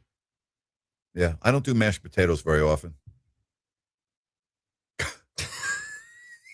No, I'm worlds apart. I do, okay. I'm worlds occasionally, apart from Vlade, but occasionally. I don't do this. I don't do that. You know what? I'll do baked potato. I like baked potato. Yeah. I like if I like hash browns. You like hash browns? I do. Do you like twice baked potatoes?